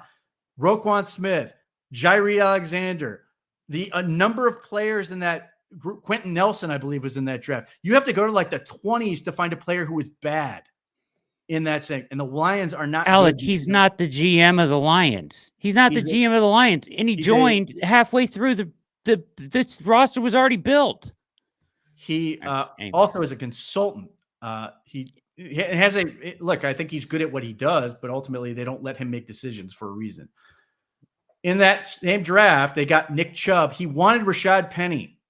He lucked into Nick Chubb, and he took the guard that the Browns immediately got rid of, and then fixed it by ultimately trading for Wyatt Teller, who I thought was better than the guy they had. And then the rest of that draft they set on fire. They had the most draft assets, arguably in history of the NFL, and they set it on fire. Who are the best players? Myles Garrett, Joe Bitonio, who were not drafted by John Dorsey. So, like, this is insane. Yes, Corbett. They drafted Corbett. And if I'm not mistaken, they drafted Corbett before Nick Chubb, if I'm not mistaken. That's the same draft they drafted Chad Thomas, and the rest of that draft was on fire. They blew through all those assets, and they did the 2021 draft was awful. It was genuinely horrendous. Greedy Williams, Sione Takitaki was the best pick from that draft, and I like Sione Takitaki, but like that can't be the best pick from your draft. It was awful. His trades were awful, other than Wyatt Teller. Wyatt Teller, genuinely great trade. Yeah, it was a good trade. But Odell Beckham trade was horrible. Yeah, worked out terribly. Our best players are Dorsey's. Are they? Are they? JOK? Who drafted JOK? Like, who drafted all these guys who are coming up now who are young players and playing well? And Martin Emerson, I get it, not playing well this season. Yeah, but he's having a down year. He's a good corner. But I think he will bounce back. Grant Delpit, drafted by AB. And AB, by the way, was involved in the picks that Dorsy made, but they've gotten this weird situation where they were like sort of like cooperating in this stupid way where like the front office would make some of the picks and then coaches would make picks later in the draft. It was really bad. JOK was in the second round. You have Grant Delpit in the second round. You now have Cedric Tillman in the third round. You have all these guys who are playing well. And then some of the guys that people don't like are good for relatively where they were picked. And you also traded for Amari Cooper with a late round draft pick. You traded for Jerry Jeudy, who's turning into having a good year alongside Cedric Tillman. You have Jamari Thrash, who we haven't even seen yet. You've got I don't know who drafted Njoku. That was Sashi Brown. Sashi Brown drafted Njoku. And let's be clear. Andrew Berry made the picks when it was Sashi Brown. Sashi Brown was not evaluating talent. So David Njoku, again, not John Dorsey. Like, this is the insane part. I think people have literally forgotten who John Dorsey actually picked and who's on the team. Like, it's Nick Chubb. And I love Nick Chubb, but it's, we're getting to that point where are we going to be with him? Like, so yes, John Dorsey had a few players, but if you're sitting there and still hanging on Denzel Ward and Nick Chubb now, like, I don't know what to tell you. Yeah. So, and again, they have to own the Deshaun Watson thing. I'm not going to tell you they don't. And genuinely, it's ridiculously bad. People are going to stand by that. The question is, if you are asking the question to me, what's the best path forward for the Browns? It is Kevin Stefanski and Andrew Berry. Agreed. Now, and I to this point, I have every reason to believe Jimmy Haslam is doing the same thing. So, like, again, people can lie to themselves about what John Dorsey actually did. It's very little to do with this. The defense is largely players other than Myles Garrett, who none of these guys picked. I mean, again, Andrew Berry did by virtue of being with Sashi Brown. And nobody's going to give him credit for it because ultimately he was the first pick of the draft. But like, Andrew Berry has molded this team to where you have talent that you're excited about now and that is young and good and did not throw away all these draft picks the way that the previous GM did. It's academic at this point. MC, I love you, buddy, but just pointing at a record and then saying that person sucks at player personnel is a wild oversimplification of things in the game of football.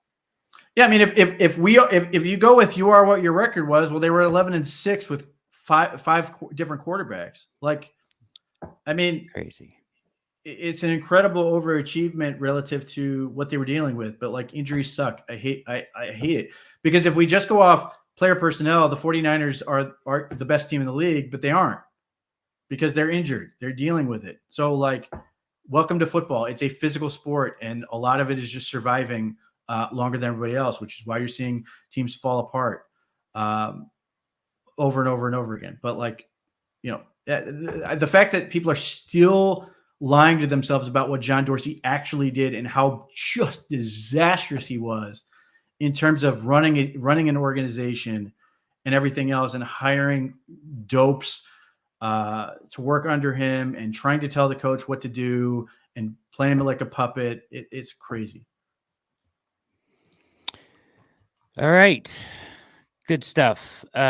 Moving forward here with some more of this press conference. This also to, the issues of performance of the offense. It's a little bit what I alluded to earlier that when we have performed the way that we have, it's never just one thing. Again, like I wish it was, because then it becomes an easier fix. But fortunately, like the unit in aggregate, there's shared ownership and responsibility in all areas. And then just also, do you have a general sense of like when Deshaun will be maybe clear and will be ready for training camp? It's still very, very early, so like it would really be irresponsible for me to speculate or kind of lay out a timeline, to be honest, Daniel. We know the Haslams want to win. I'm just curious, what kind of feedback are you getting from them, and what are their primary concerns right now in the way the season is going? Yeah, I don't think our fans aren't happy. We're not happy internally. Like, the first 9 games, we haven't played to an acceptable level.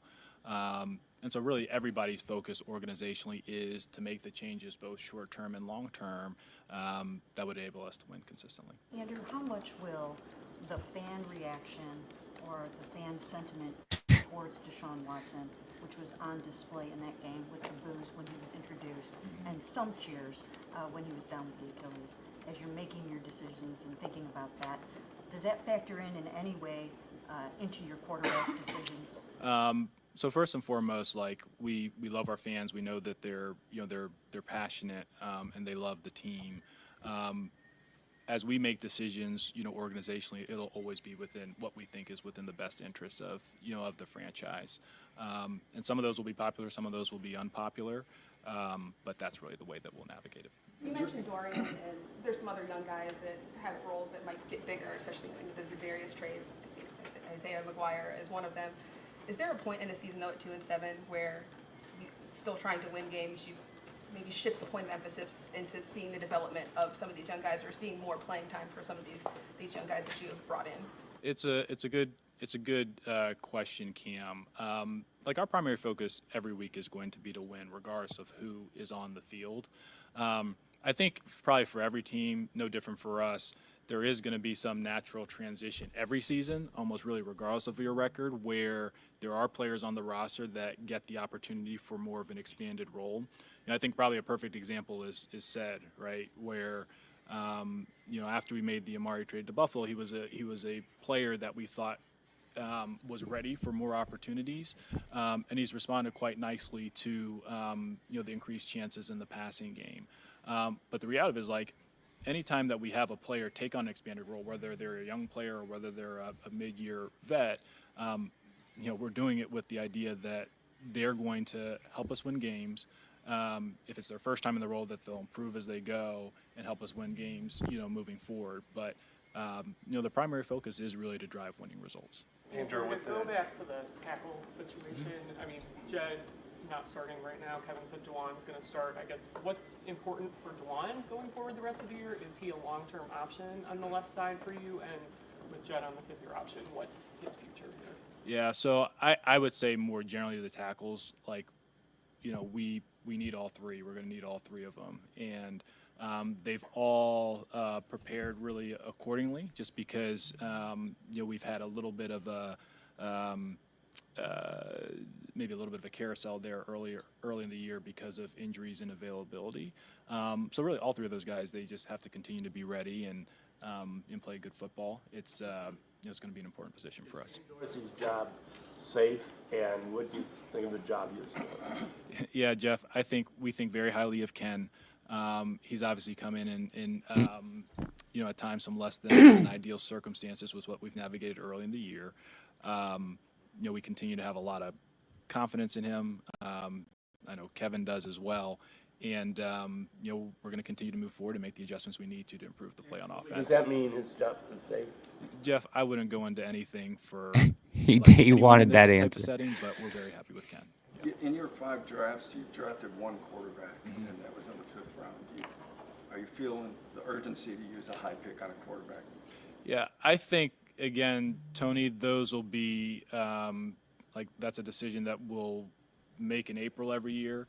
I think I've told you this before. We go into the college process as if we have an expansion team, so we do work on every position, and then we'll make the selections that are necessary, based on how the board falls, based on what we do earlier in the free agency period. But it's a long way away before we make those. As he should, every time. Did the Watson trade? You explained that it was a 7-month odyssey. So you were working on that in November of the season. So we're in November. You got to be planning your strategy to get out of this mess. Well, no kidding. Yeah, Tony, so every year we actually Nope, with the gonna draft just class, that's usually lose more. That's the 18-month plan. process. So that's something we'll get familiar with them really as early as May. But it's a long process. It's not something that you're going to make decisions on in November of the year before, when the draft's next April. So we're doing a lot of work on the entire class, but we'll let the process play out before we make any decisions. You guys went on a 4-game winning streak last December. The offense played well for a good stretch with Joe Flacco. Why do you think even when Deshaun has been healthy, whether it was that offense or the revamped offense, you haven't seen that consistent stretch of good offense. Yeah, understand the question, Nate. I would go back to like, it really isn't just. Unfortunately, it isn't just one thing. And look, we haven't played clean enough on that side of the ball. We haven't played synchronized on that side of the ball. And look, we've made mistakes in every position group, and it's unfortunate. But the positive thing is like we do have the second half of the season to make corrections and play better football there. Okay, pause that. We've heard The timing of the Joe Flacco complaint is really interesting because he played like ass this week. It was awful, and not only was he awful, he made Jonathan Taylor worse by his presence. Like, I don't remember which outlet did this, and I apologize. But like they went by success rate with Anthony Richardson on the field for Jonathan Taylor and compared it to Joe Flacco. And Jonathan Taylor is infinitely better with Anthony Richardson on the field than Joe Flacco. I have a ton of admiration for Joe Flacco. It was a lot of fun. It was borderline magical at points. He's almost 40, and he looked every bit of 40 in that game against the Vikings. He looked old. He was wandering around. His arm didn't look as good. And we'll see. And maybe they will bounce back and be fine. But like right now, and I'm hoping that they are genuinely going to coach up Anthony Richardson and keep going, because I think it would be recklessly stupid to just give up on him, given where you drafted him and what he was. But Joe Flacco, his performance made your franchise look worse because he played so poorly. And the common theme coming out of that game was Anthony Richardson could have done exactly how little Joe Flacco did in that game, which is true. And again, I don't say this because I dislike Joe Flacco. I think he's fine. But Jameis Winston is giving you exactly what Joe Flacco does, except he's 30. That's the big difference. And now, as we are unfortunately in this situation where Watson is absolutely worthless, you now have a situation where Winston can potentially be a bridge. I don't know if he will be. We'll see. But Flacco could not be. No. He was old. And and we'll see how it goes. Like the Browns may play Joe Flacco. They have the Colts on the schedule. We'll see if they go back to Richardson. We'll see if Flacco stays healthy, because he took a beating in that game too. And he's 40. Like his body is not going to recover as fast as everybody else. So like this notion that like Joe Flacco the Browns are a Joe Flacco away from saving. They're not. The line is not playing well. And Joe Flacco would be a broken man. And I think that this past game showed you, because Jameis Winston isn't a guy who holds onto the football a lot and just kept getting whacked. And I think that would have been the case with Flacco, to the point where it would have diminished what Flacco did ultimately if he had stayed under the year. I think it would have ruined whatever magic we had. And I think as long as Joe Flacco is with the Colts now in a situation where he can compete and potentially win, which is great for him, I'm happy for him on that front. I think ultimately we've gotten to the point where we just sort of ruined Flacco and ruined the story. And that's not to say that, look, the Browns obviously made the decision not to bring back Flacco for all the reasons you think, in addition to the fact that he's super old. You didn't know if his arm was going to fall off. And they had this opportunity to go get Jameis Winston, who does almost the same things. It's just more. I wanted to know why we're complaining about getting rid of Case Keenum for Jacoby Brissett, because that was a good move, right? He was Case so Keenum bad. was terrible, and Jacoby Brissett was very good for us for a while. Yeah. So like, and the other thing, the last point I will mention on this whole idiotic talk of stuff, there are people who want Mike Vrabel to be the head coach of the Browns. Yeah. His last 24 games, he was 6-18. Yeah. I think Mike Vrabel is a terrific coach.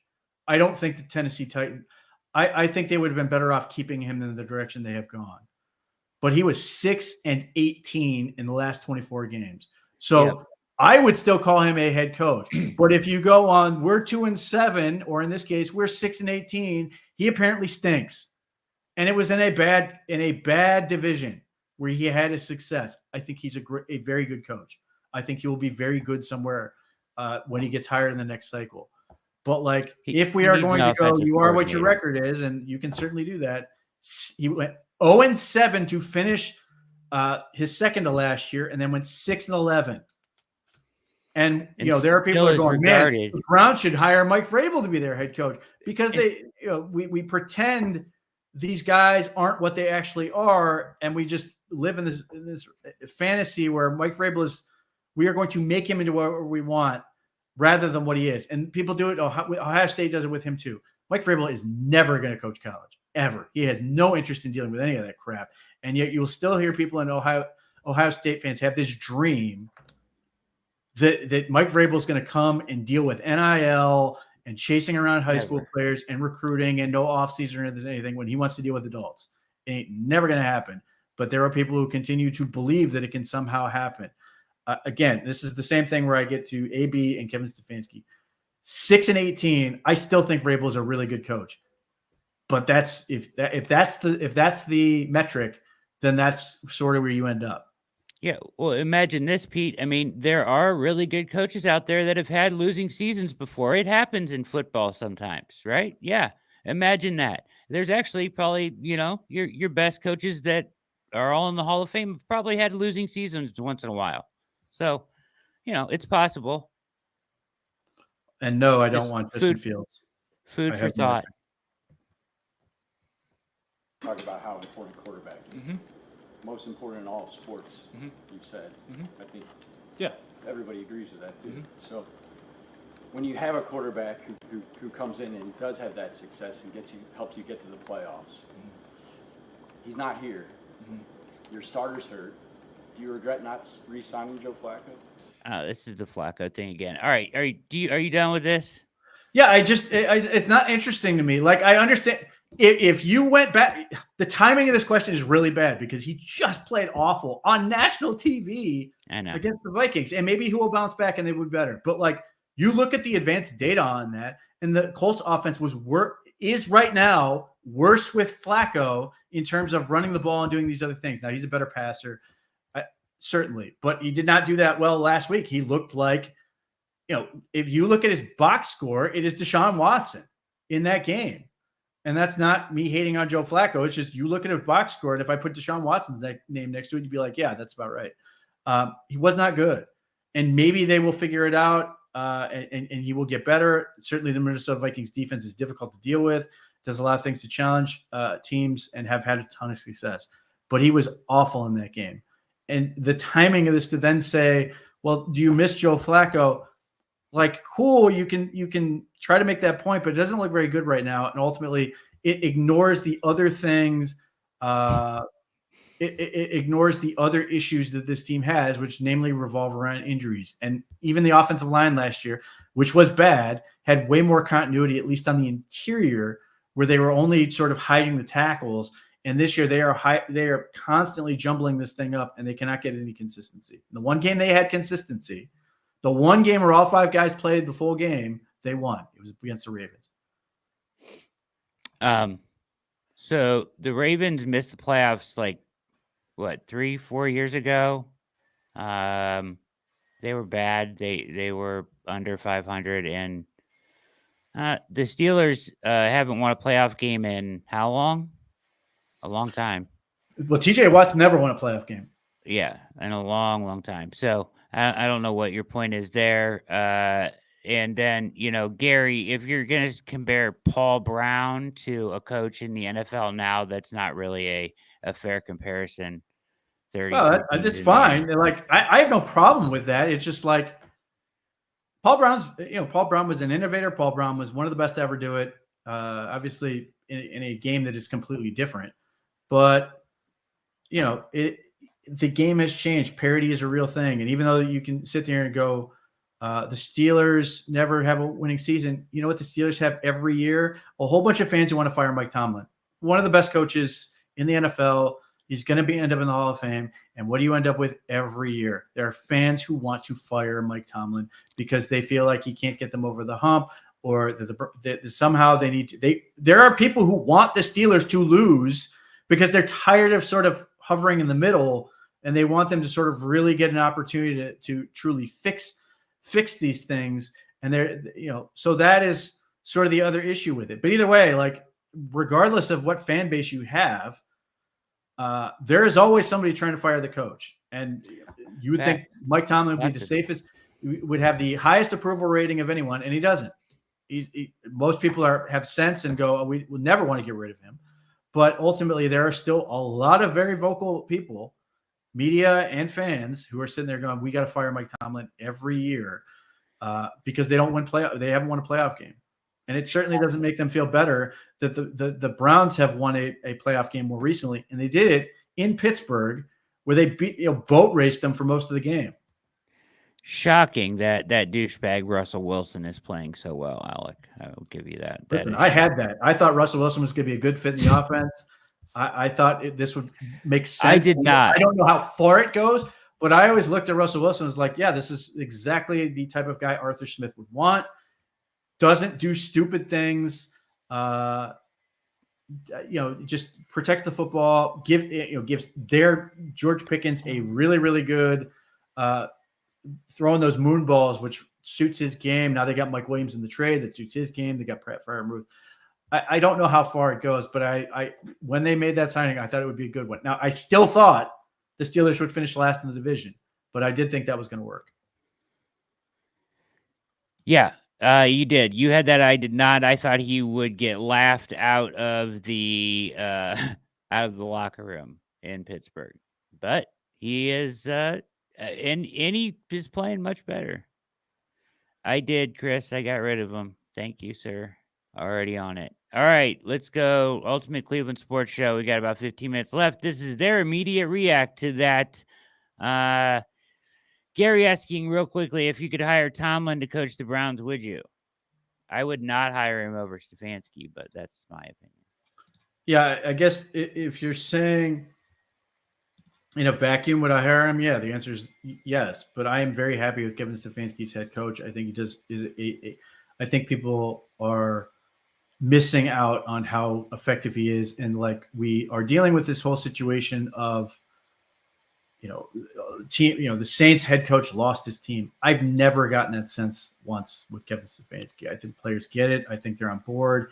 Yes, it was frustrating when Deshaun Watson was awful, but like people have tried to like invent their own version of events in terms of all the teams quit this, that, and the other. And they don't. They're bought in. They play hard. Like I have a lot of respect for what he's able to do. His consistent messaging rings true with these guys. He's not trying to be somebody he isn't, and I think players respond to that consistency with him. They know exactly what to expect. Pete, I've seen this question multiple times in the chat tonight. Joe Manick's asking if you have interest in Fields. I do not. Okay. Again, and we talked about this, like in terms of Kevin Stefanski. Does he have a style he likes?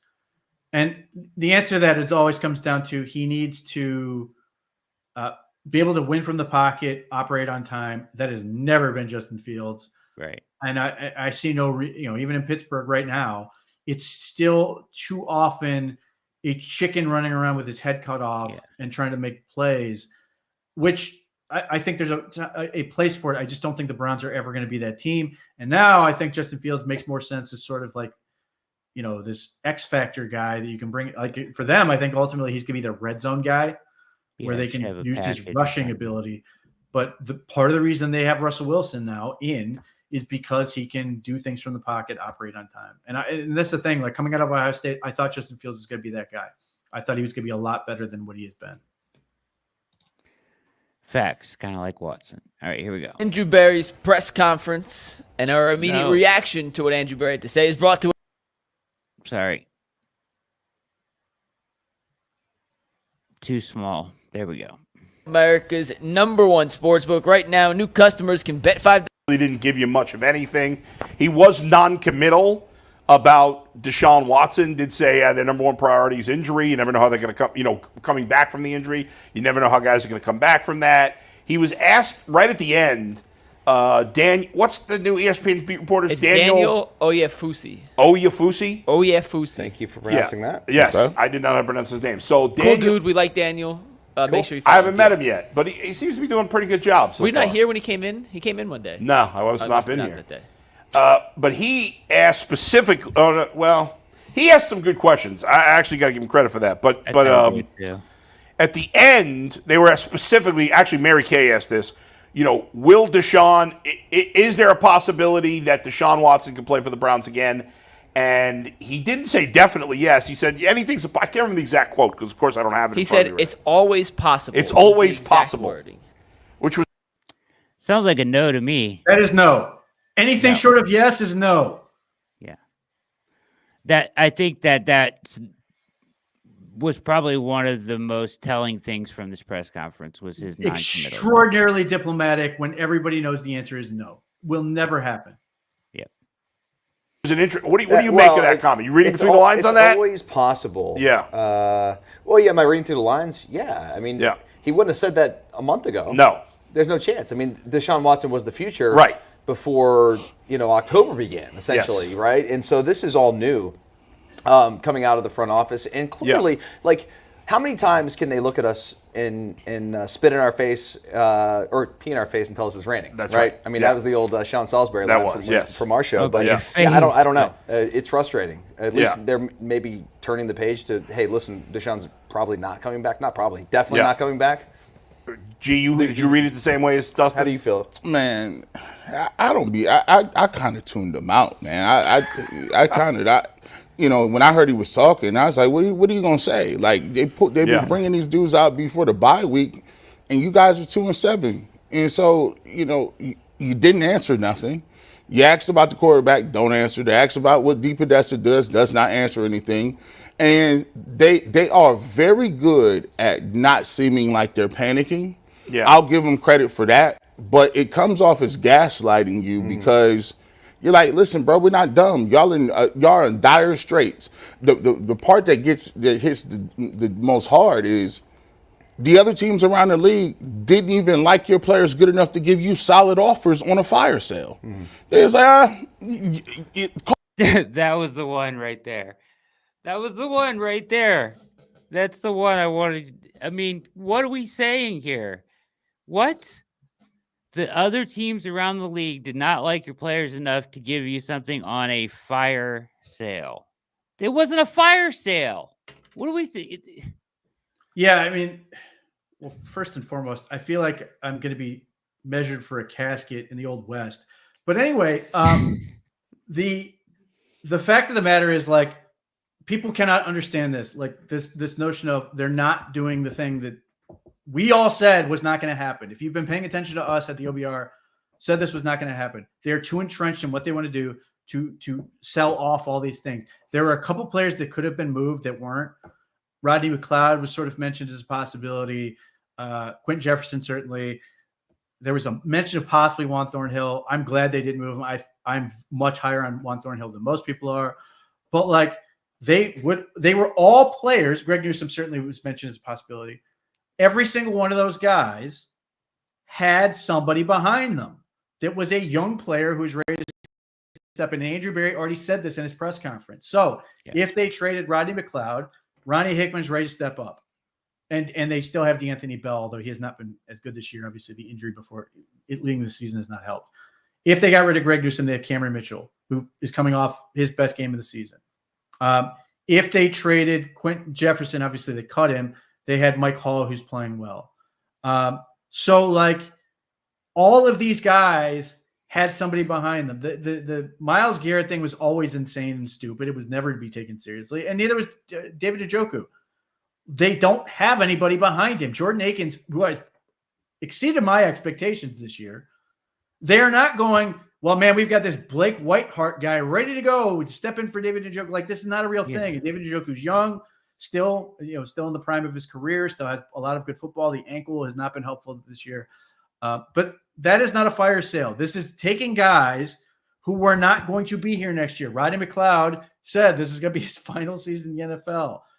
Juan Thornhill, if you moved him, again, I looked at this sort of like with Greg Newsome, where it was an opportunity, not a, selling a guy off necessarily, because if they wanted to sell the guy off, they could have. Like, they could have just taken very little and moved on. They didn't. They looked at these as opportunities. If somebody gave you an offer that you basically were like, okay, this is good enough, we'll move him. But in terms of Amari Cooper, great value. Tremendous. Like that, you compare that to everybody else who traded for wide receivers, the Browns crushed it. Zadarius Smith's the one I don't love the return, even though I understand it. Ultimately, it is what it is. But like this notion that they couldn't give away these players is utter insanity. The Browns have been teams have been calling the Browns for a lot of players over the course of the season. Like there are people who are like, I hate DTR. I think he's never going to be good. Well, you know who does? A lot of teams in the NFL who keep calling and asking about DTR. Jameis Winston was the one that was Mary Kay mentioned. I don't know how serious I took that, but nevertheless, interesting. But yeah, all these guys were sort of people were in the wings to replace them, be younger, and sort of help them transition. They didn't get good offers, so they kept him, and they have the ability to pivot however they want, whether they want to keep guys or not, heading into next season. And now they've got the young players in there, and now they've got with projected compensatory picks, they're going to have 11 selections in next year's draft, which is what you want. You want to have more draft assets. Now, they may not use them all. Maybe they'll use they traded themselves back into the 5th round. They've got a bunch of 6th-round picks. Maybe they'll trade some of those picks and get another veteran. Maybe there's another Jerry Jeudy deal, Amari Cooper, Zadarius Smith deal to be had. Maybe there's a Dustin Hopkins deal to be had. But you can't make those deals if you don't have the assets. So they position themselves to do this. And if it's just literally taking the Zadarius Smith trade and rolling it over into another veteran you feel good about, then it is successful and we can keep this thing going. I'm happy with that process. Again, if I take these moves in a vacuum, I think these are a good process, which is what I want. I want the team to do smart things as often as possible. Deshaun Watson trade, incredibly stupid thing. But these other things, trading Amari Cooper, great move. Trading Z, good move. Like, these are things I want the team to do. But he's going to sell you what he's going to sell you and potentially measure you for, a casket. Miles Harden is on the IR and expected to come off soon, I think. I thought. I'll stay tuned on that. I'll update you on that. But yeah. Mike Tannenbaum, listen, we've made fun of him before on this and some of the stuff he's come up with. He did not invent this. Here's what happens. The second the Browns get bad, there are all these people everywhere who think the Browns are going to bend over backwards to help the other 31 teams. We saw rumors with JOK of all people. They just signed to an extension. And it's a phenomenal linebacker. And they're like, yeah, they're going to trade him to the Rams or Myles Garrett or anyone else. Like when some of these teams get bad, the assumption is they are going to bend over backwards to help everybody else out.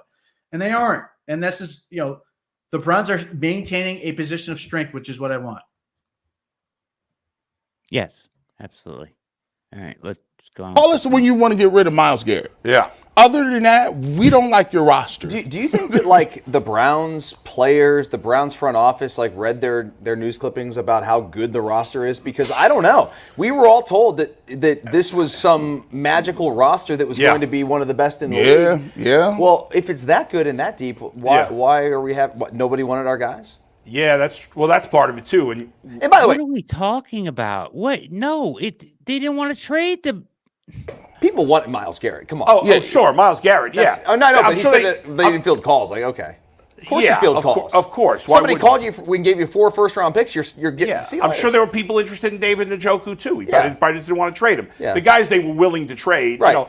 I'm sure they tried to trade Quentin Jefferson. They had to cut him. He got signed by the Bills today. Think about that. Yeah. One of your big signings that you talked about wow, that's going to be a bolstering to what we're doing. You had to cut him. Yeah. Mm-hmm. He wasn't because he's being outplayed by a drafted player, by a rookie. Right, which is ultimately what you want. And look, I thought the Quentin Jefferson signing was going to go better than it did. Obviously, it has not. But like, this is a thing that happens to all teams. I'm trying to think off the top of my head who the Steelers signed a couple of years ago. The guy who prompted Mike Tomlin to say volunteers, not hostages. Like, that was a veteran signing, and they shipped him out of town. And that prompted Mike Tomlin to say volunteers, not hostages. Like, this is a thing that happens. But don't tell me Quentin Jefferson was the big signing of the Browns. They paid him $4 million. Exactly. Zadarius Smith was a big signing, relative to what they were doing. Jerry Jeudy, obviously trading him and signing him was a big deal. But like, to suggest that Quentin Jefferson and the $4 million they paid him was a big signing, it was a depth signing. It was to replace Jordan Elliott, who left in free agency, and nobody's sitting here going, man, I wish we had Jordan Elliott back, even though I think, nobody's saying that. Just period. He's a guy who is your 8th guy on the defensive line in the best case scenario. So if that's a big signing, so be it. But here again, now I could be wrong. Please correct me if I'm wrong. Is this not the man who coined the phrase Operation Stockpile? Because that is what they were doing. They were Operation Stockpile, as many guys as they could get to help him out. And so, like, one of them doesn't work out and they move on from him. Great point. And this is what you end up with. Like, they're not all going to work. You're going to have some bad moves. And, one big move that this Wild Wild West here wanted was Deshaun Watson, which is not going too well. So are we going to, am I going to listen to this and take this seriously? I am probably not. Unlikely. Even that much of an impact that you had to just let him roll out. Like Mike Hall took his reps. I mean, that's great. Thank you. I just think that when he's up here talking, I've been looking at in the forecast of it. I don't know what their plan is. The plan is not easy. Like, you don't have great quarterbacks in the draft. Do you want to go get a retread? You still have questions about what Deshaun Watson and how much money he's going to cost. You don't seem like you got a quarterback that could be a bridge or a guy that you're going to play. There's no questions about it. It's a fully guaranteed contract. Exactly. Yes. So, like, I will grant him, like, right now, you're sitting here going, who's going to be the quarterback? I don't know the answer to that. And that's a real question where you can say, I don't know what the plan is. They've got to get that right. Yeah. But to say that we don't know what they're going to do, he flat out told you their actions are telling you exactly what they're going to do. They're going to keep this roster largely together, and they're ultimately going to churn out some of these guys because that's just how this thing goes. Everybody churns out about 25% of their roster every year. They're going to have to continue to make investments at certain points and roll through and try to get better at those positions. But they are telling you straight up, we think we can compete in 2025. Boom. It was simple. They said it straight up. You've got insiders from Mike Garafolo saying they are trying to compete for 2025. It is plain as day what their plan is. And the problem is people don't want to listen to them and clearly tuned out what he was saying when they are telling you exactly what they intend to do. It's just a question of you can say, I don't believe you that it's going to happen. There's certainly a number of skeptics. And I don't necessarily think it's unfair to be skeptical of them given what given what they have to do. But at the same time, like, yeah, your options, you sort of laid them out. Do you want to draft a quarterback? Maybe. Depends. I don't think it would be the first round, but we'll see. Do you want to get a retread quarterback? If I can do what I'm seeing teams do with retread quarterbacks, yeah. I mean, Geno Smith is a retread quarterback that is, he's a fine quarterback. He's a fine average quarterback. He's not a great quarterback. Baker Mayfield now is a middle of the pack, pretty good, fine quarterback in the Geno Smith role. That's fine. If I can get Sam Darnold to be the same Darnold that he's been this year, he's not great by any stretch. The Browns can compete. It could be Jameis Winston in that scenario. I'm not ruling that possibility out. If you fix the other things on the roster, you can do what the Steelers are doing right now next year. Or Vikings. They can easily accomplish that. Agreed. This year. Oh, you change your mind after 1 week with Jameis? Man, listen, hey, that was an easy change. But dude, it was one game. I know. I think Jameis will play well against New Orleans. He will play well against New Orleans. The Chargers had a good defense. Here's the thing that changed. Yeah. When you talk about Jameis being a bridge quarterback, are you saying that he's a bridge quarterback that's going to get you be top 10, top 12? Dude, we have no idea. I mean, I'm telling you, last week we had a conversation after his great performance against the Baltimore Ravens that he could be the guy for the next several years. Dude, it's one game. Yeah. Let's have a conversation in December about Jameis Winston. It was silly to overreact the way a lot of us did after the win and how well he played there. And now it's silly to overreact the other way because he played poorly in this game. Let's see how he plays the rest of the season. Bingo. What I've said all along is, listen, you'll either play your way into the position or out of it. So, you're right about that. But not based on one game. A lot of good or bad. A lot of the enthusiasm about Jameis Winston is obviously going to go down a lot when you see 5 or 6 interceptions, right? But he's going to get another opportunity. Yeah. The thing is, are we who's making these evaluations, right? Like we still. That's it. You just ignored him. Yeah. You just tuned him out. Like these are the things where you just said you didn't yapping. listen to the entire. You are just yapping at that point because Justin Fox and Bull were both very correct in their assessment of let's see what happens and see where this thing goes. Look, man, the Browns have a real challenge ahead of them at certain things. And again, and I'm going to write this at some point this week. The needs they had coming into the season, other than quarterback, are the needs they're going to have coming out of the season. We knew where they were going to have to fix things. The fact is, we are actually getting some better answers than I thought we would right away. If Cedric Tillman can replace Amari Cooper, that's huge. If DeJuan Jones can be a left tackle, that is huge. If Isaiah McGuire can be a legit DN, that is a massive, massive weight off this team. Like if Mike Hall can live up to be the guy they drafted and be as a 21-year-old rookie, it completely changes the dynamic. That doesn't mean defensive tackle and interior defensive line will still be needs to me that I think need to continue to be addressed.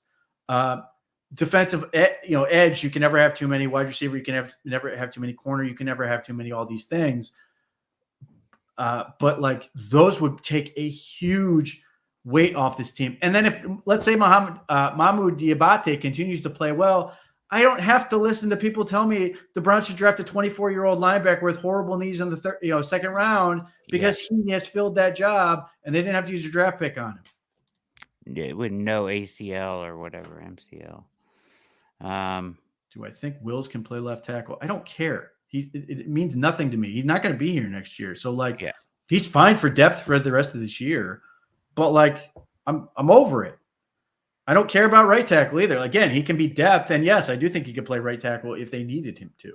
But I don't care. Like this, if you're asking me in a vacuum right now, yes. If you're asking me, does it matter for next year? It does not. I'm moving on. I'm finding a veteran, or I'm more likely drafting somebody that can come in and be a developmental tackle. There are players I'm concerned with in terms of their future.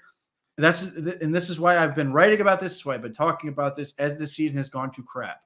There are players that I am looking at that are going to be here next year, and they are doing things that make you go, "Oh my God, this team could be save themselves a little bit of time in terms of making that transition and turning this thing over and being competitive." Like if the trends go well, if these things go well at these very serious positions, the Browns are suddenly a much better team, and we are sitting there going, man, we only got to fill a few holes that are real, and they need to just continue adding talent, which, having 11 draft picks, including a first and second, will be important. And they will be able to spend in free agency, as Andrew Berry said today. Yes, there are a lot of fun. I'm not a post-it guy. There are a lot of fun possibilities if the Browns are – I think the Browns will play their way out of this spot in the draft, but there are some fun possibilities at positions that at least one position that Jack Duffin would absolutely hate. And then one wide receiver that would be a whole lot of fun, but we'll get there when we get there, when we have a better sense of where the Browns are actually picking in terms of being able to maximize your opportunity with those picks and do some really exciting things but we'll get there. There's plenty of time to talk about that stuff. Yeah, absolutely. Well said. Good show tonight on the React. In the description below is the OBR. Sorry, I'm lost my train of thought. The OBR newsletter link and the OBR website link in the description below. If you're on X, hop on over to the OBR, the YouTube.com/Orange and Brown Report. Give us a like and a subscription. Hit that notification bell so you know every time we go live. I will be back tomorrow night with All Eyes on Cleveland. Make sure you're reading everything over at the OBR Read. I had things I think I know out today. Pete has written an article every day for the last 3 days, and we'll have one out tomorrow covering all the stuff that we've discussed tonight and more as we talk about how the Browns turn this around into 2025. without blowing it up, tearing it down, and rebuilding it. They have to get some things right, as we've discussed tonight, but it's very possible to do, as we've hit over the head multiple times. Pete, do you have any parting words before we get out of here tonight on the React? Yes, I do. I'm sure. After the Cavs finished their season last year, they've obviously fired the head coach and replaced him with Kenny Atkinson. But most of the offseason for the Cavs was, how are we going to trade Darius Garland? How are we going to do this, that, and the other thing? I'm not going to tell you I know a damn thing about basketball with any meaningful whatever. But what I would say is the Cavs did not blow up their roster, did not change everything. And right now, the Cavs are, as far as I know, still undefeated as we tape this broadcast. And people are sitting there going, well, what about the Cavs? Are the Cavs going to win a championship this year? I have no idea. But we always, regardless of the sport, we get to this mindset where things are not going our way. We're really frustrated. And last year, Darius Garland was hurt all year long, and it looked awful. I mean, just as a casual observer, I hated watching him play basketball. People gave up on him. Yes, and everybody was ready to move on and trash all these guys and do this, that, and the other thing, and go, oh, Darius Garland can't play with Donovan Mitchell, and Evan Mobley's never going to develop, and whatever. And ultimately, they have stood pat, believed in what they were doing in a plan, changed the head coach, fine. The NBA head coaching is they're a dime a dozen, aside from the very, very few elite coaches. But they stayed with their plan, and it is working. And everybody's really happy right now, at least, that they did not change everything that everybody wanted them to do. I hope we get to a point. And obviously, there's a lot of people there's a lot of time left for the Browns to sort of change minds. But when we get into this mindset of things are going bad, and I grant you, they are bad. 2-7 is bad, as MC Lawrence keeps noting. 2-7 is not good. It's bad. You allow this thing to sort of happen and then take a look at it from a more sober mindset. Brad made a good point. Certainly an old coaching edge. I'm sure he's heard over and over again. That's why he probably mentioned it. You're never as good as you are when you win. You're never as bad as you are when you lose. I think that's true of the Browns. I think the Ravens game showed you that you sort of get through it, you evaluate it honestly, and then you sort of work from there. And more than likely, there will still be people at the end of the season who want to blow everything up, do this, that, and the other thing. But we watch the Cavs do this, and who knows what will happen.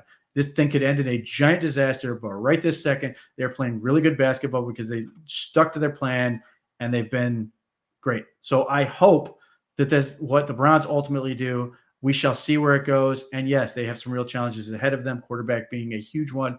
But there is a lesson to be learned in not just throwing everything out and trying to start over all the time. Completely agree. Very well said. Follow Pete Smith on Twitter @_Pete Smith_. Make sure you read him. Keep it locked to DOBR for coverage 24/7 as we get you through bye week and into the second half of the season for the final 8 games.